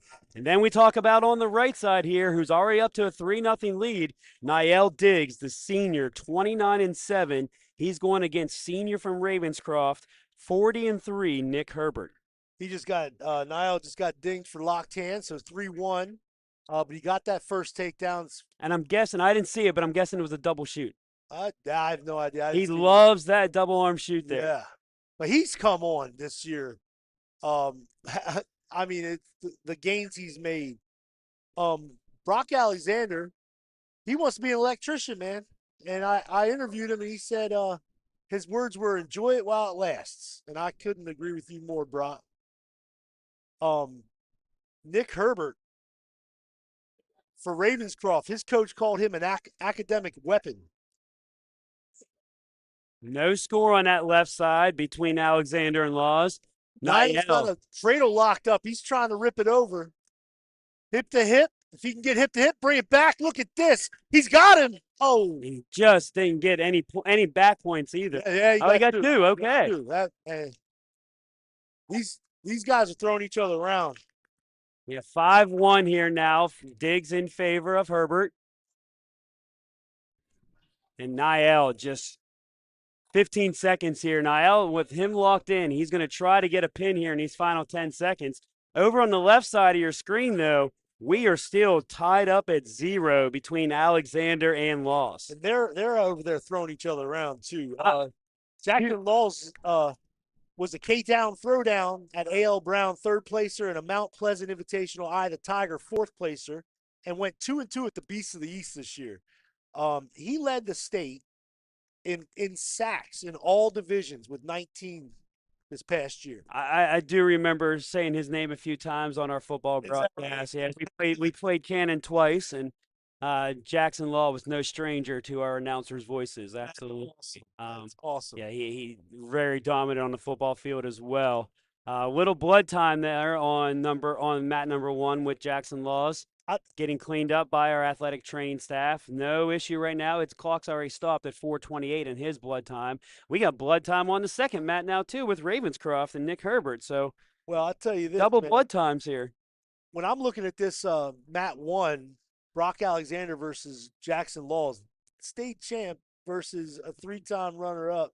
and that's going to be a good match. We get this blood cleaned up, they're going to get after each other.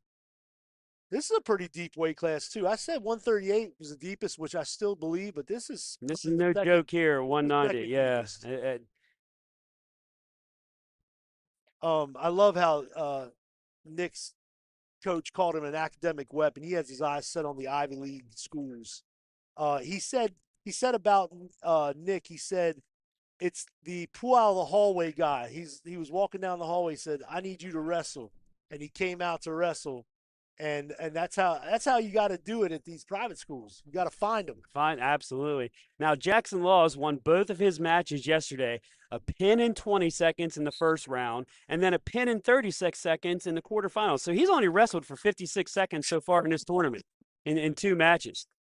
That's awesome. Now, Alexander, he had a pin in 23 seconds in his first round, but then he won by major decision up in that second round in the quarterfinals. Diggs had two falls. He won his first round match in 51 seconds and then pinned in the quarterfinals in a minute and 13. So Diggs likes to work quick as he has a 5-1 lead. We'll do it, Diggs. He pulled him on top. He can't go for a throw in this section. So 5-4.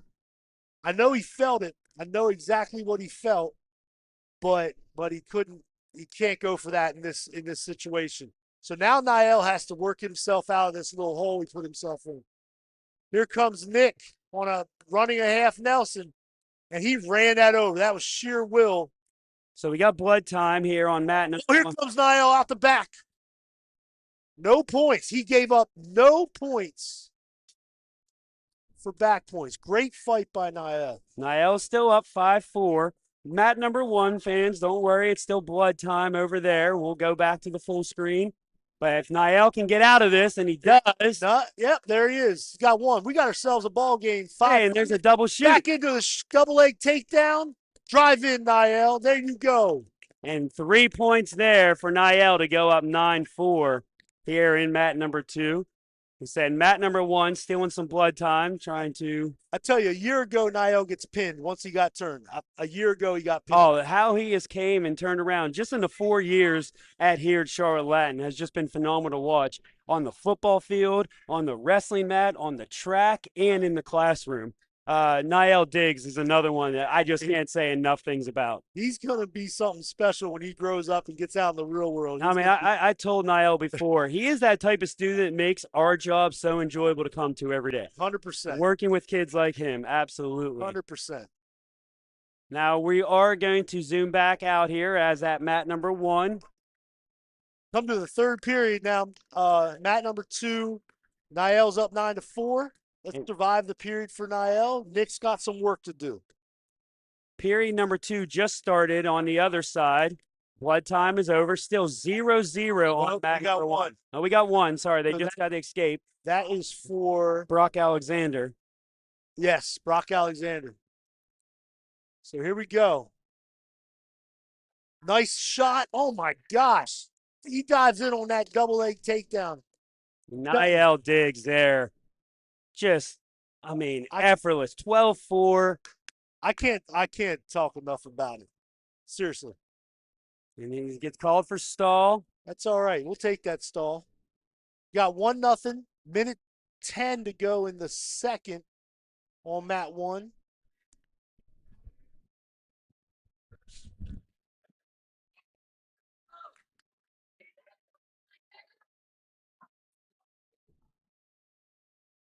Not a lot of action going on mat 1, but they're feeling each other out. Someone's got to commit to a shot.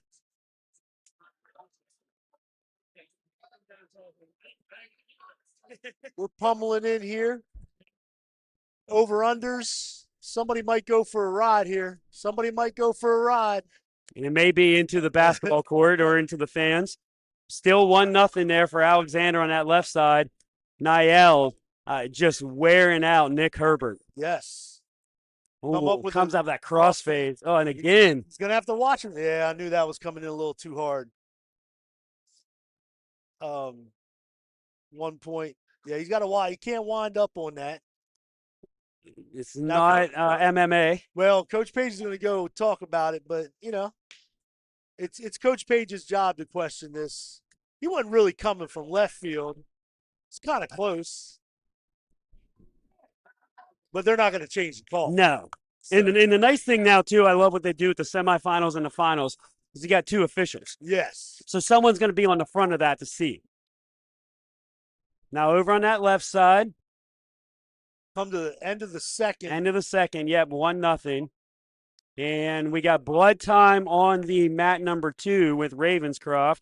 Let's zoom over here now.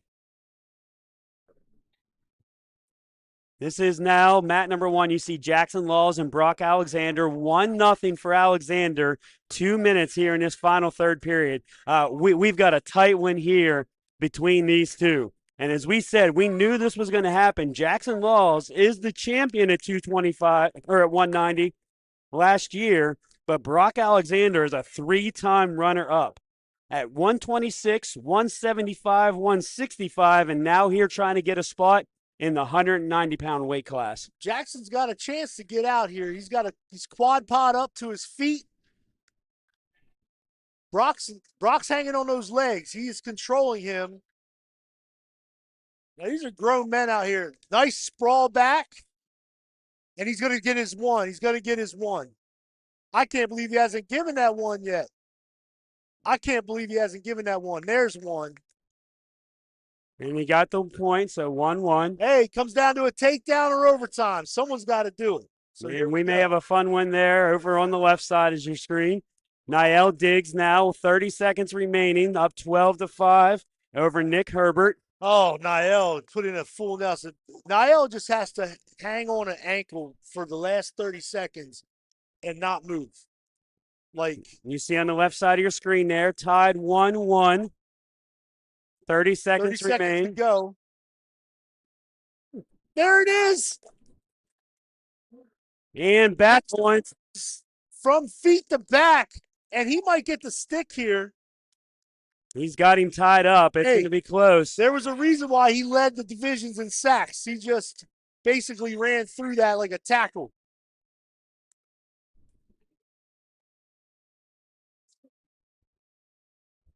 My gosh. And that's a pin there by Jackson Laws to get that one. What a match.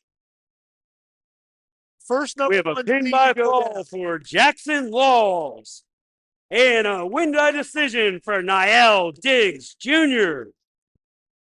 That's the first number 1 seed to go down. Yes, Jackson Laws and the returning state champion and Niall Diggs getting the decision. So, man, that was some exciting wrestling we had there at the 190-pound. That was great. Moving to 215 on mat number 1, the 4 seed from Wesleyan Christian, Brennan Hudak.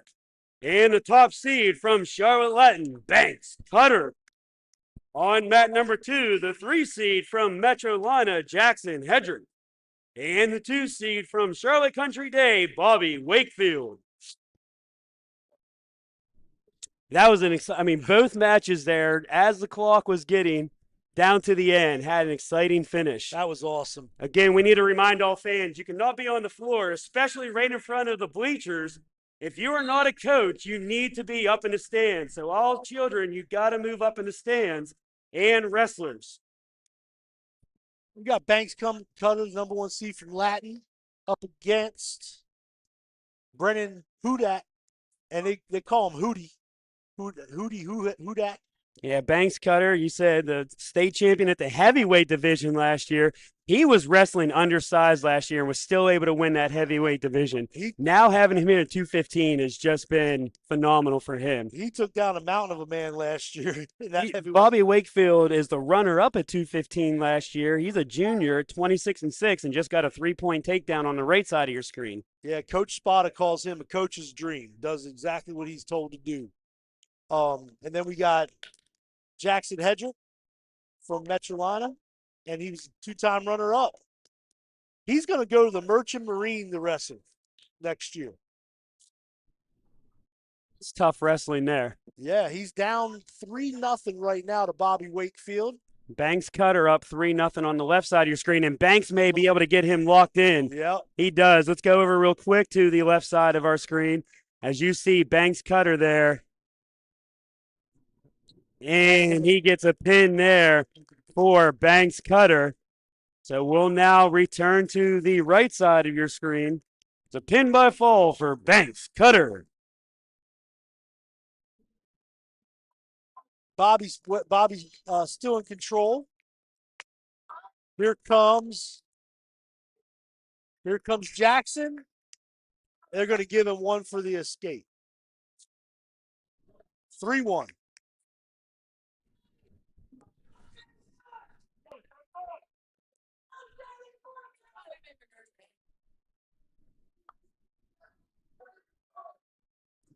All right, got 10 seconds to go in this first period with Country Day and Metrolana.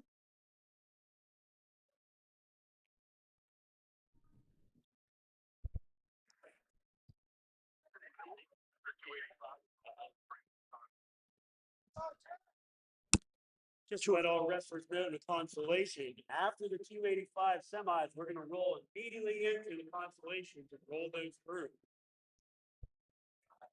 Bobby gets the choice of takes down for the second period. Jackson on top. Let's see what happens here off the start. Man, from that 190-pound match, I still got to get my heart rate down from that. That was, but that's also why we want to wrestle the semifinals simultaneously to watch those 290-pound matches happen the way they finished. That is going to make for a phenomenal championship between Niall Diggs and Jackson Laws. That's excellent. Absolutely correct. So you see Bobby Wakefield here now up 3-0. As we said, Wakefield's a junior. He's the runner-up at 215 last year. But Jackson Hedrick from Metrolana, he's a two-time runner-up at both 215 and 190. There you go. So no easy wrestling here between these two. No, they got to figure it out. 4-1, Bobby in a shot. Oh, good counter by Jackson on a single. Loses his footing. Holding on to a leg for dear life. Here comes Bobby for 3. 7-1 for Bobby Wakefield with 1:20 to go in the second period. Controlling that wrist on top.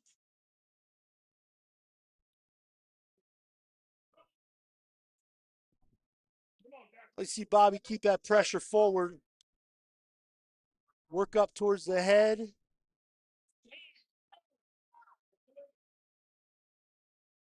Metrolina's got to keep wrestling off the bottom here.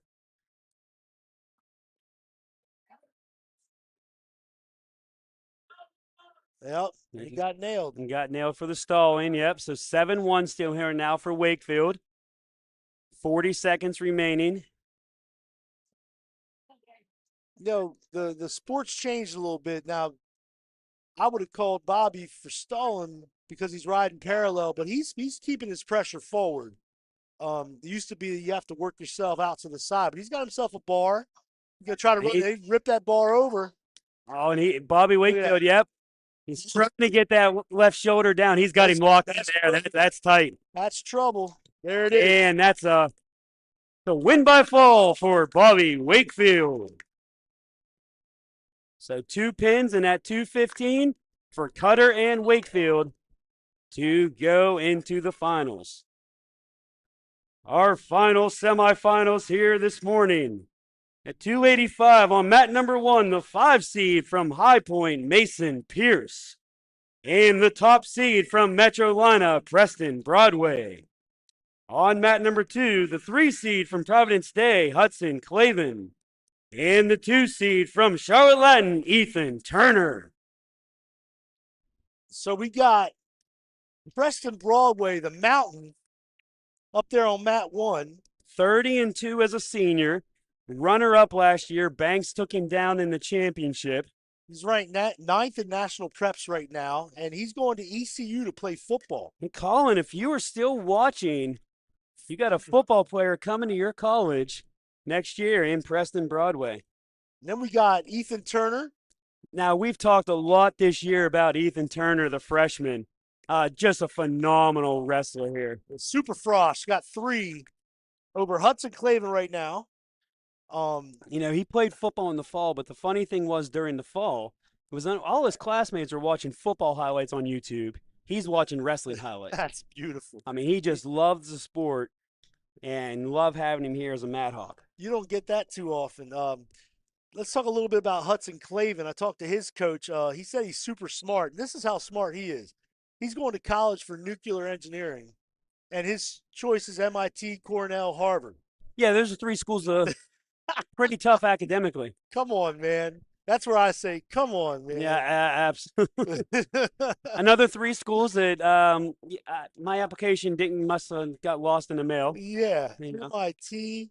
And he's already into his backup school, NC State. NC State's a backup school. Yeah. Okay, yeah, And here comes Ethan Turner ripping that shoulder up. yeah. Let's zoom in on mat number 2 here real quick.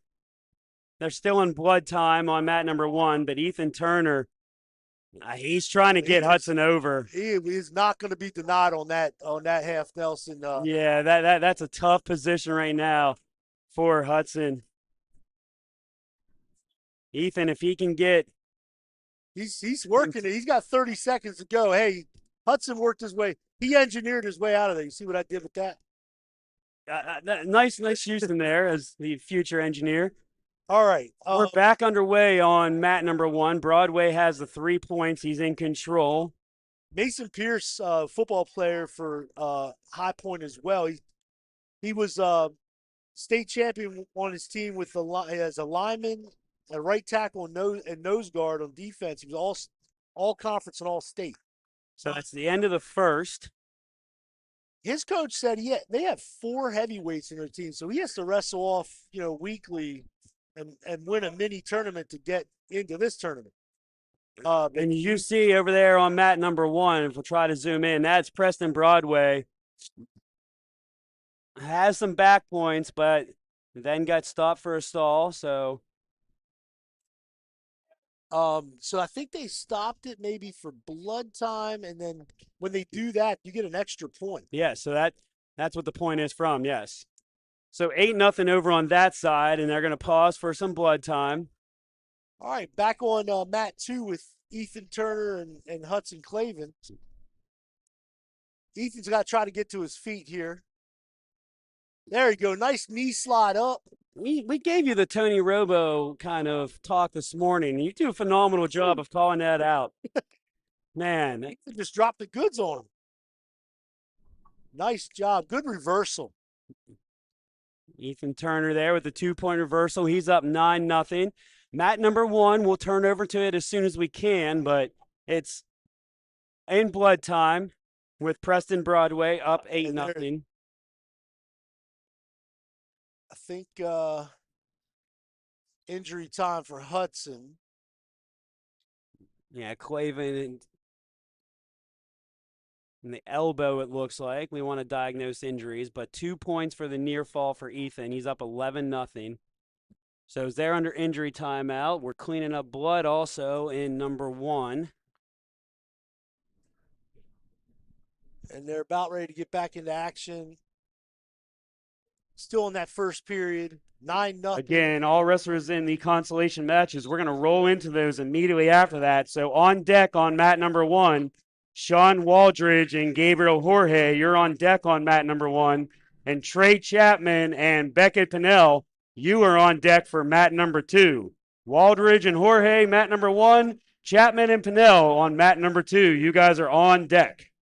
I just saw Preston chase down Mason Pierce. He can move. Yes, he can. There's a reason he's going to ECU to play football. Ethan on the right side of your screen, up 11-0 now here. Hudson's picked up his action against Ethan. Now, fans, as much as we would like, we are going to pause our broadcast. We're still going to keep the cameras up and running for you to be able to watch all the consolation matches, but Jeff and myself are going to take a quick break after these heavyweight matches. We will be back for the finals for you to be able to enjoy all of those fantastic wrestling pieces. Ethan is like a dog on a bone on this half Nelson. This power half, he is on fire with it. Preston able to get out on the left side, so he's up 10-0 now, and Ethan's got him locked up again. I mean, what I love about Ethan is he stays on his toes and runs through that. He's not on his knees. That's tight work right there. That's a pin by fall there for Ethan Turner. The Super Frosh. Win by fall for Ethan Turner.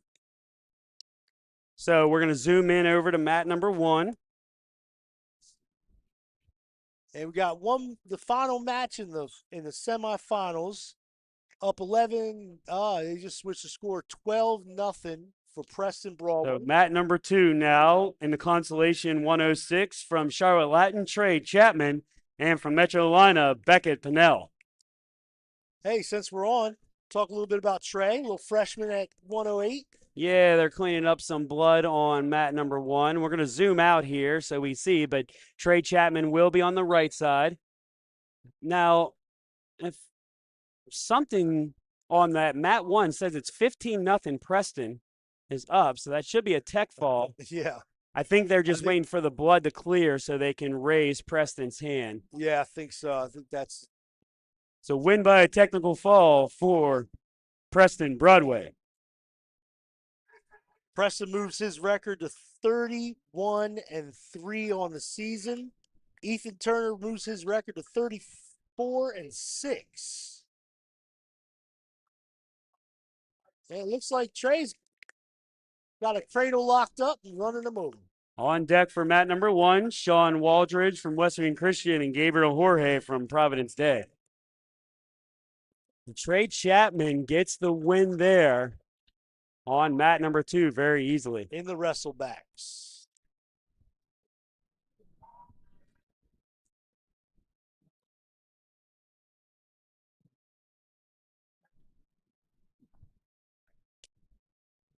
Mat number 2 from Charlotte Christian, Ian Miles, and from Ambassador Christian, Jake Gaudier.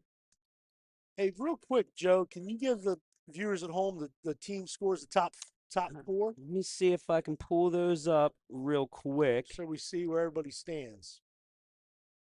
And you say real quick, but it may take me a minute. Yeah, I don't know. I don't know how all that. So it's looking pretty good for Hawks fans. Top 3, Charlotte Country Day at 141.5, Charlotte Christian at 160 or 146.5, and your Hawks at 247. So the race is pretty much for second place, is what you're telling me. Yes, we're not going to celebrate anything ahead of schedule, but. And who'd you have? Oh, they took a point off the They board. did take a point off, so we're going to slide back over. They catfished us, Joe. You know, I apologize. I already gave Preston a win. Are you on camera for Impractical Jokers? They got you. Maybe.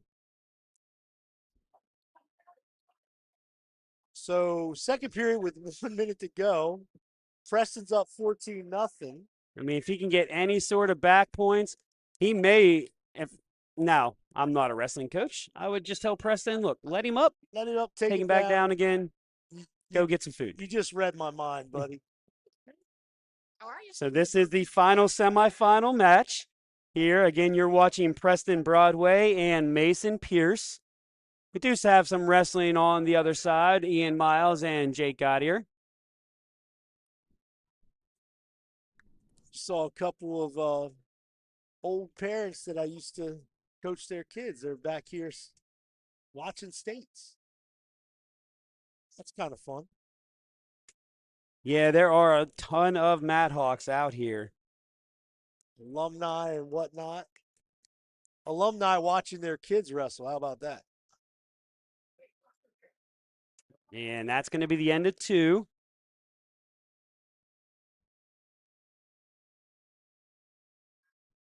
I got more blood on this. This might be one of the longest matches I've ever seen. Well, outside of that, and Davis Jones's blood time one. I mean, I'd already circled Preston on my Yeah, and that's a cardinal rule I tell my student broadcasters is we don't call anything ahead of time. But I saw the scoreboard. The scoreboard said 15-0. You know, that's fine. And you know. Give a shout out to Coach Ellison, who just walked up beside me, longtime coaching partner and friend. And on deck for mat number 1 will be at 106, Sean Waldridge and Gabriel Jorge.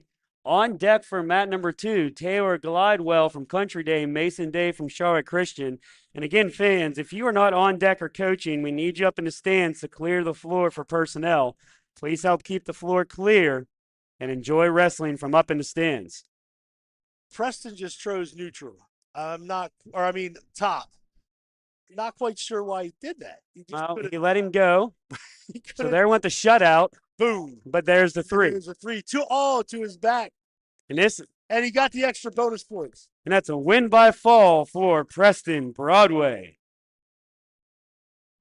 He'd just rather have the win by pin. Yeah, and I get it, but he could have chose neutral and got the same way there. So I don't know, but hey, he's a nice guy and didn't want to go with the shutout. Hey, what do you know? But that is what we have so far, fans. So again, we're going to keep the cameras up, and you'll hear me call out matches on mat 1 being on your left and mat 2 being on your right. But we will be back for the finals, and we will have some fantastic ones. Thanks a lot, Coach Teets. We'll see you in a little bit. Thank you.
If you keep the floor right here, you are not wrestling to the other stage.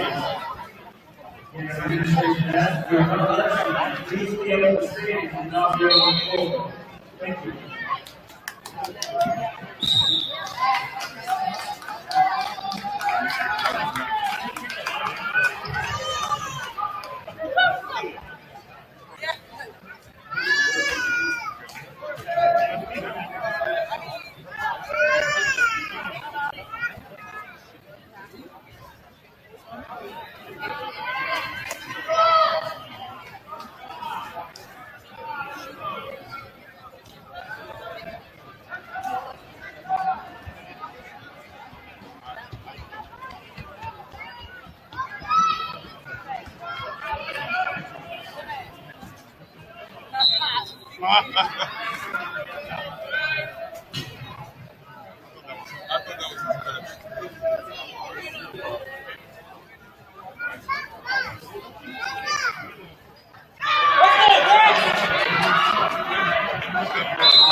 Come on in today.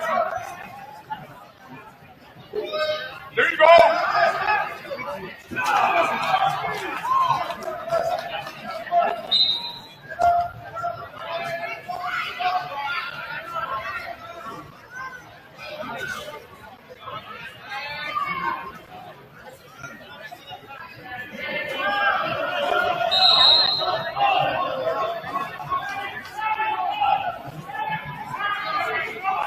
Come on in today.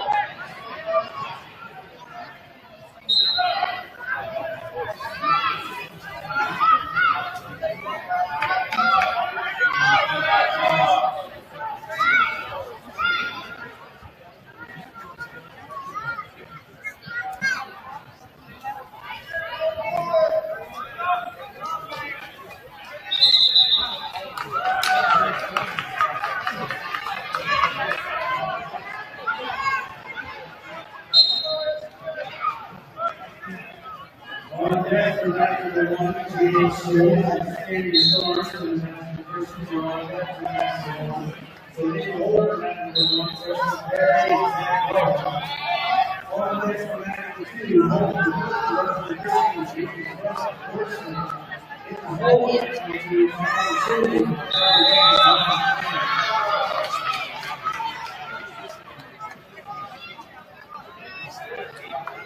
All right, Anthony, come on, we got to work.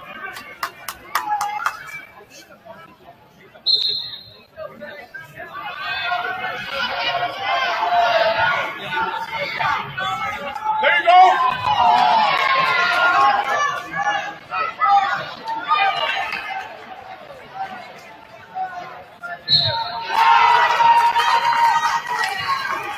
Let us fight, Anthony.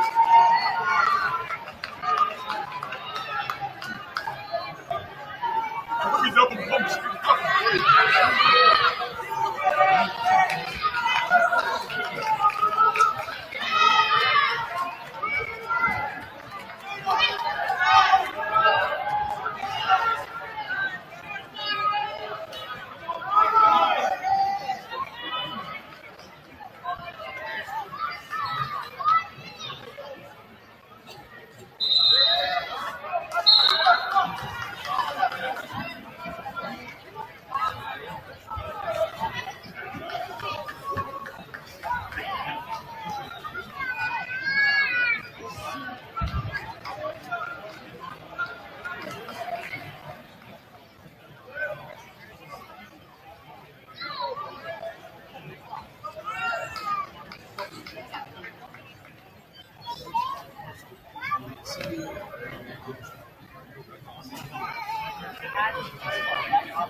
It's a shot, 4 stones.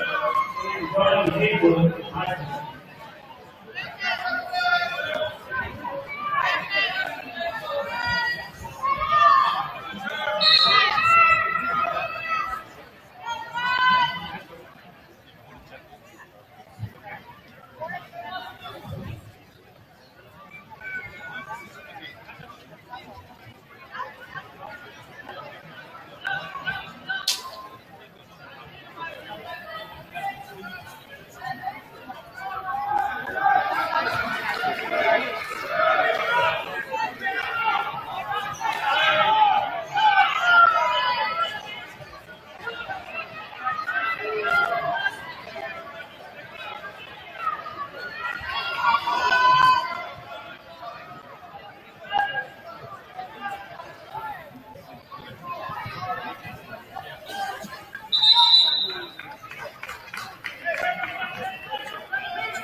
All matches two, that's July 4th today,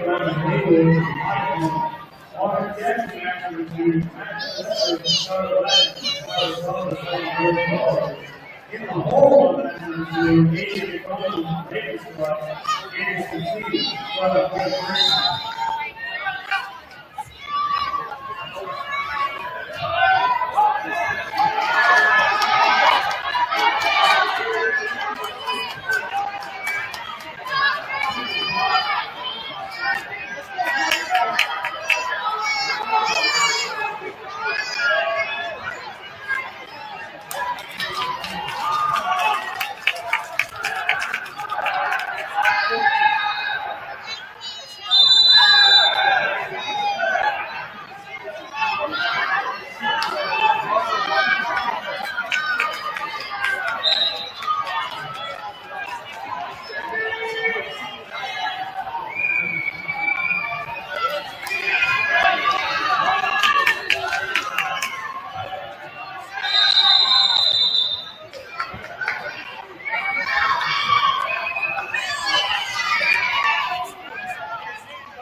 The game we're all interested in is winning the goal into the Consolation ceremony.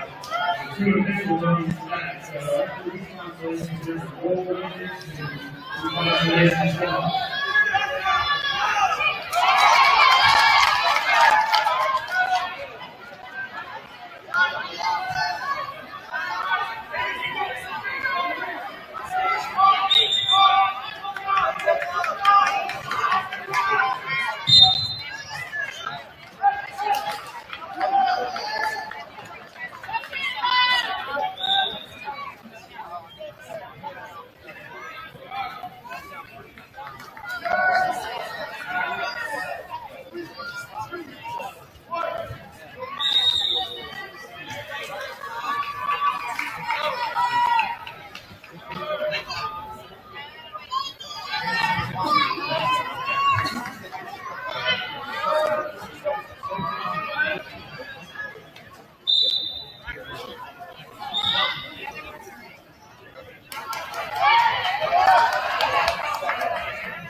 As we continue carrying through these Consolation times, no way we can hold these Consolation semifinals.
You want to steer for your shot, you will play your own dead line number one. It's even three.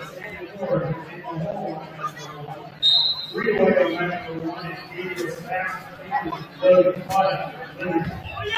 Straight shot, you should there. You are one way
Leo and Sage Moore, you are on back on that number 1.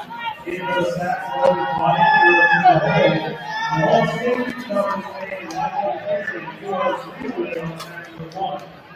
Mason Day from Kristen Bailey. Kristen Greenland from Carolina, you are on back on number 2. And in the hole that is Katie Mitchell on Perry, which is Harvey from Southern Christian, you are in the hole on number 2. Relay will be Charlie Hawk from Father's Case, 25 Southern and Aspen Christian.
here is David Ford. On 2 picks up the 4th for the ball. In the hole, number 2, Daniel Cruz. That's 11, Baker Humphries to start back.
So now you're on the football. We'll start getting stuff outside.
On match number 1 for the Master Christians, Israel and Consolation.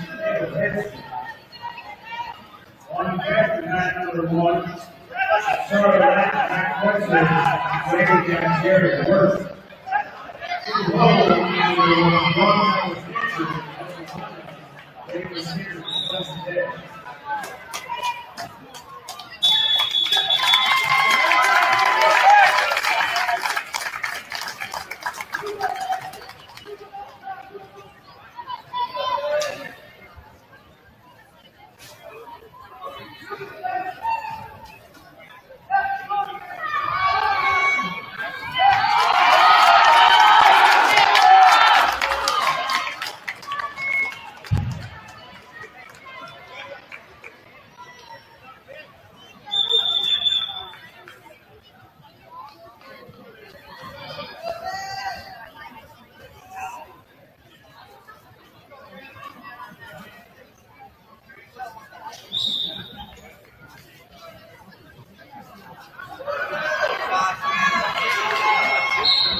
On deck for match number 2, David Cruz is on David Humphrey to start.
the first ball back to Lodge, Baker Hoffman from Charlotte.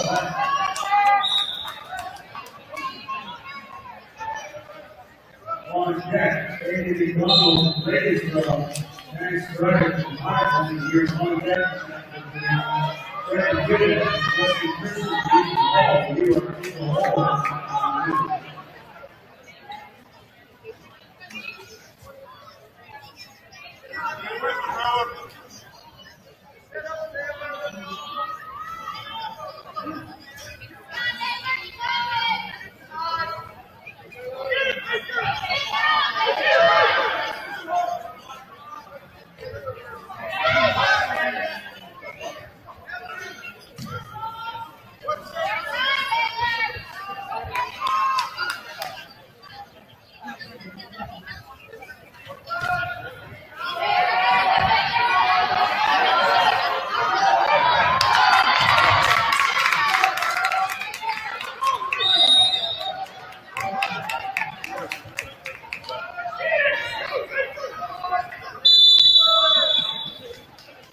After the conclusion of these consolation matches, the girls team will score break, and the 13-15 will lead our spring center.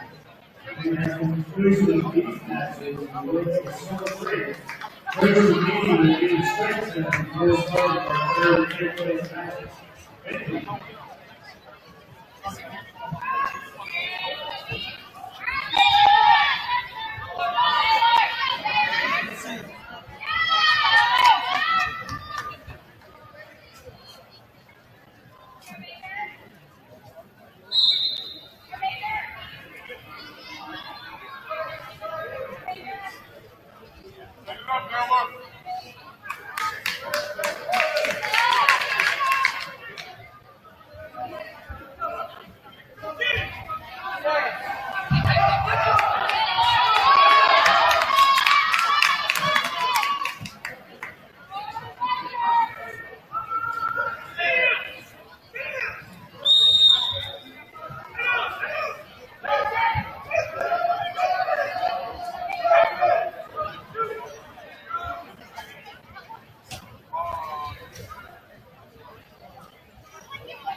85, great cross. Finish Ryder from High Point, you are now back in the lead. On deck, in the hole, second round. And Hudson Blades, you are in the hole on deck for that one, Ben Alden and Steve Burger. You are on deck for one. Luke Williams and Jackson Taylor, you are in the hole for one. You get there, that's when you start all these passes. It's so great. The coaching team in our strength.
And now, number one, Carolyn, great gap, Dick River, great straw.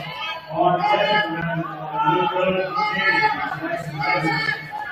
from Pennsylvania, in the hole, AC Pierce, and High Point, Diego Williams.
Now, match number 2, Mason Pierce from High Point, Michael Whitaker from Wake Christian. You're now live at match number 2. Mason Pierce from High Point, Michael Whitaker from Wake Christian. You are now live at match number 2.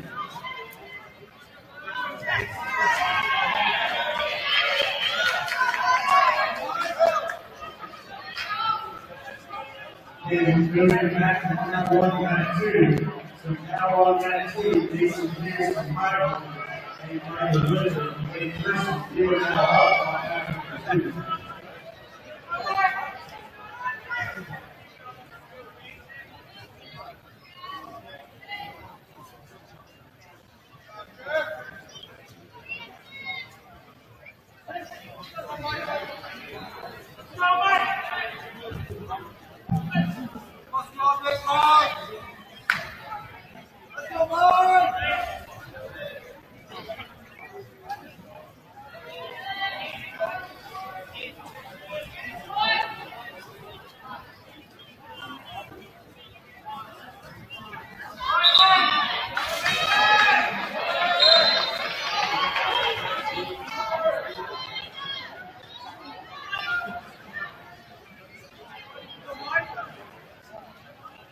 These are our final two matches that will be short break.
Before we have our third and fifth place matches, that's all we routine. Please report to the strength center for short coach B. All coaches, please report to the strength center for a quick coach B. There will be our third and fifth place matches.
Okay, that's going on the third match. Meeting out in bed. Wrestling match 106 on side one. They will work compensation.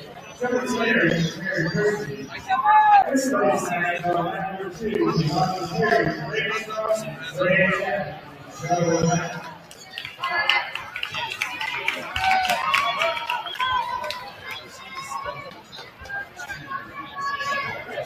We're also going to find out if you're not participating for the country or all that, you need to be in this game. You're not on the floor. During these matches, you need to be in this game.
Also, match number 126.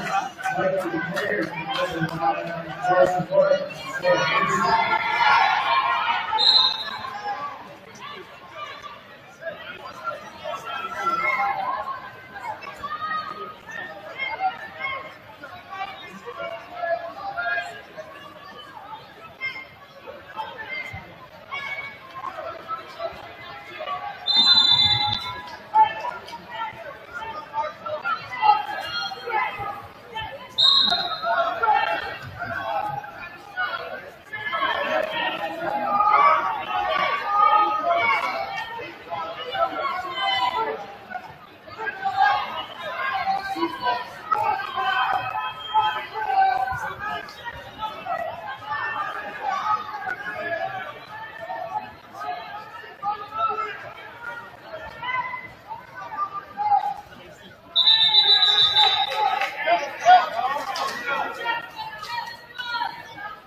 Getting ready for the final phase, the NCAA, and you got Rich Champsionships by Los Angeles fans.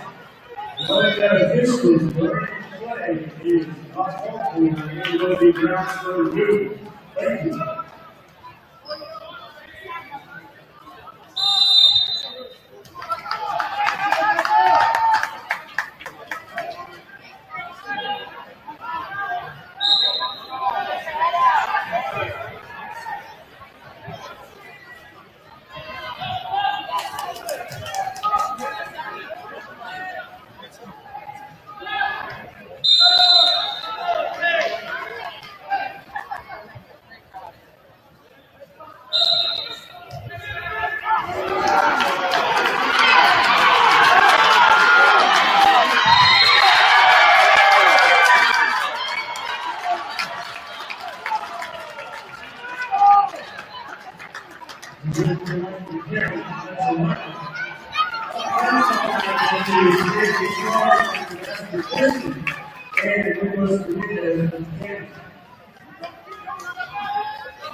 38, second place match, Preston Perry from North Road. We will club for 400 days.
If you are not on that participating, you need to be up in the stands.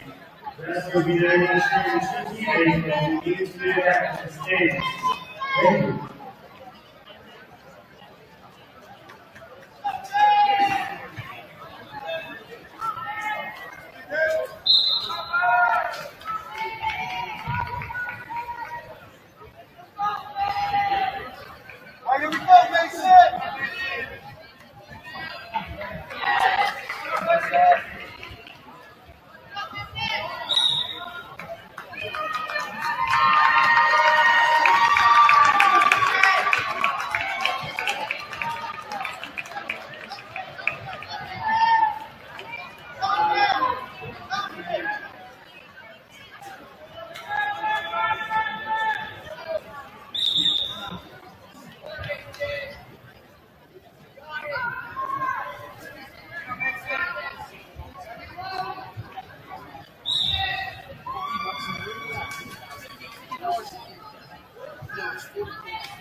winner for Lily Hawking at 120.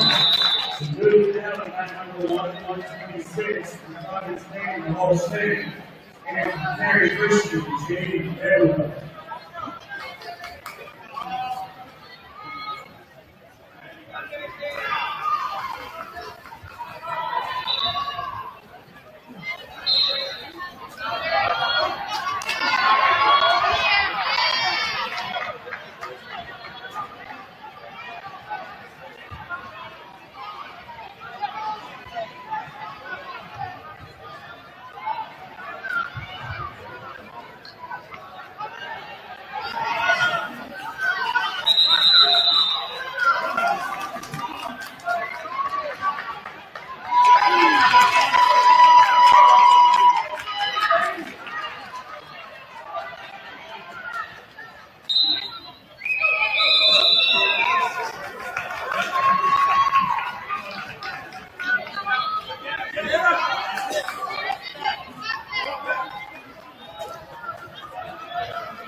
losers, you need to be up the stands. Fans, up on the floor, you need to be up the stands.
Champsionships is up.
The winner falls to David Ford.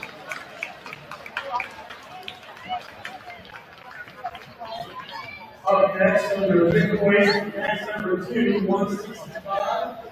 Probably match number 3, Justin Landry. It's the main event, Jared Burke.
Next up on match number 2 for high point distance is Butter.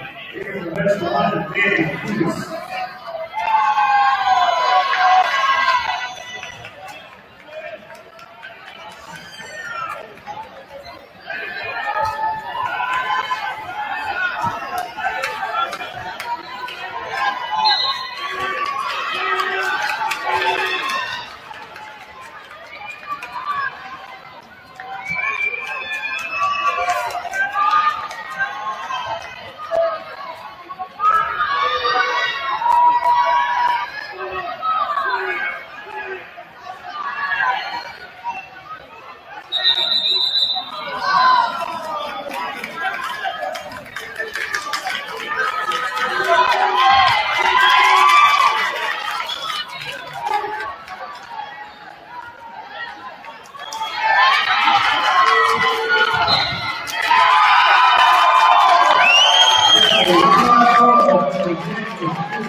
Moving to 190 match on match number 2.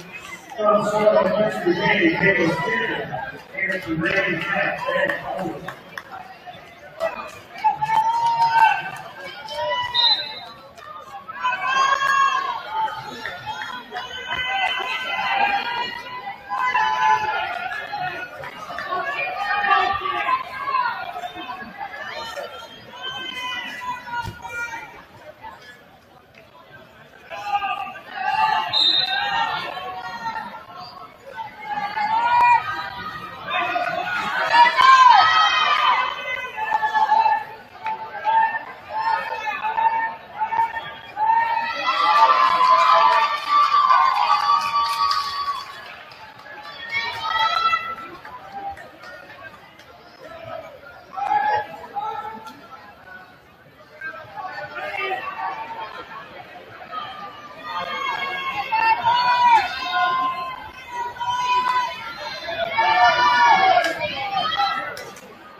wrestler ready for Western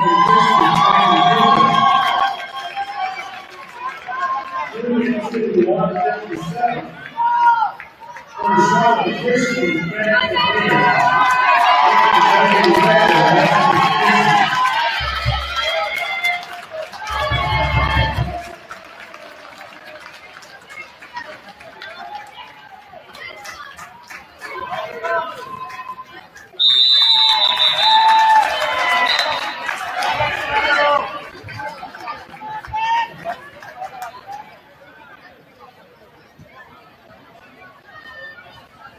that's a win for them.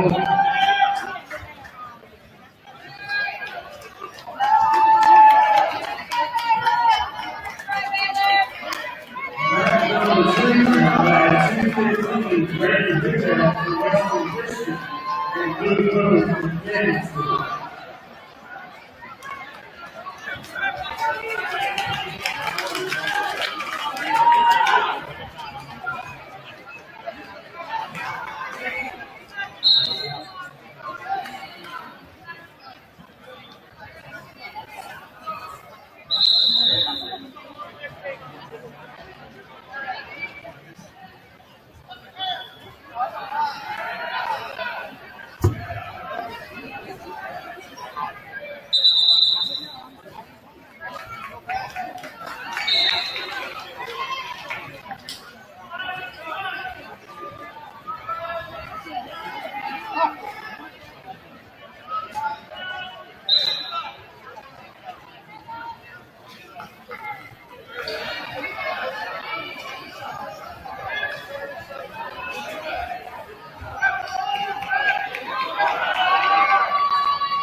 At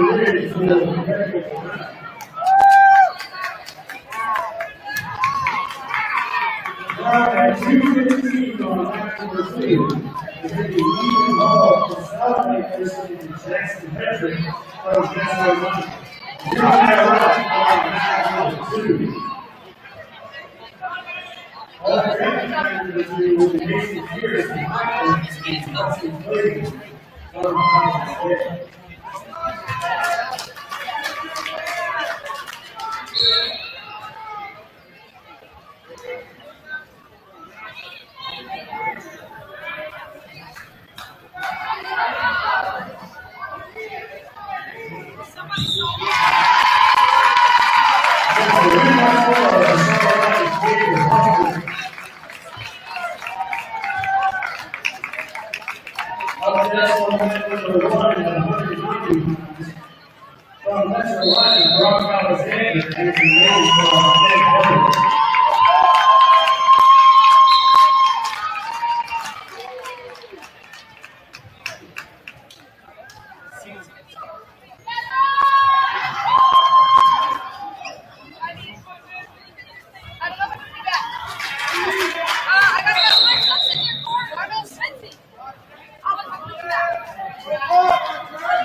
Michael Mason Pierce.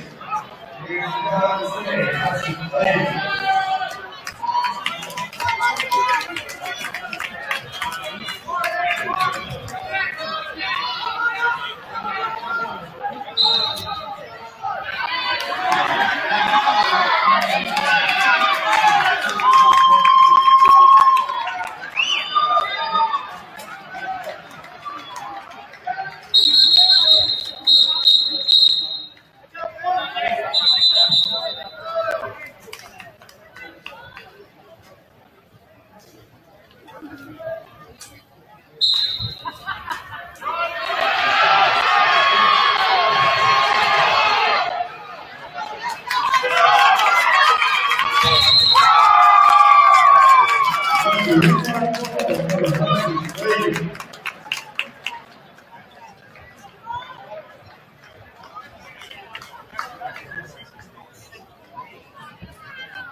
You'll never see the 6-pack again.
Coaches, you have to pick up the lead to pick up your national credit the rest of the year. Coaches will be your nomination. Again, all coaches, please see on the center back to pick up their points for national credit. Also, please see all wrestlers participating in the championship match. Please be in the outside hallway outside the wrestling ring. All wrestlers participating in the championship matches. Please see immediately out of the hallway of the wrestling ring. Thank you.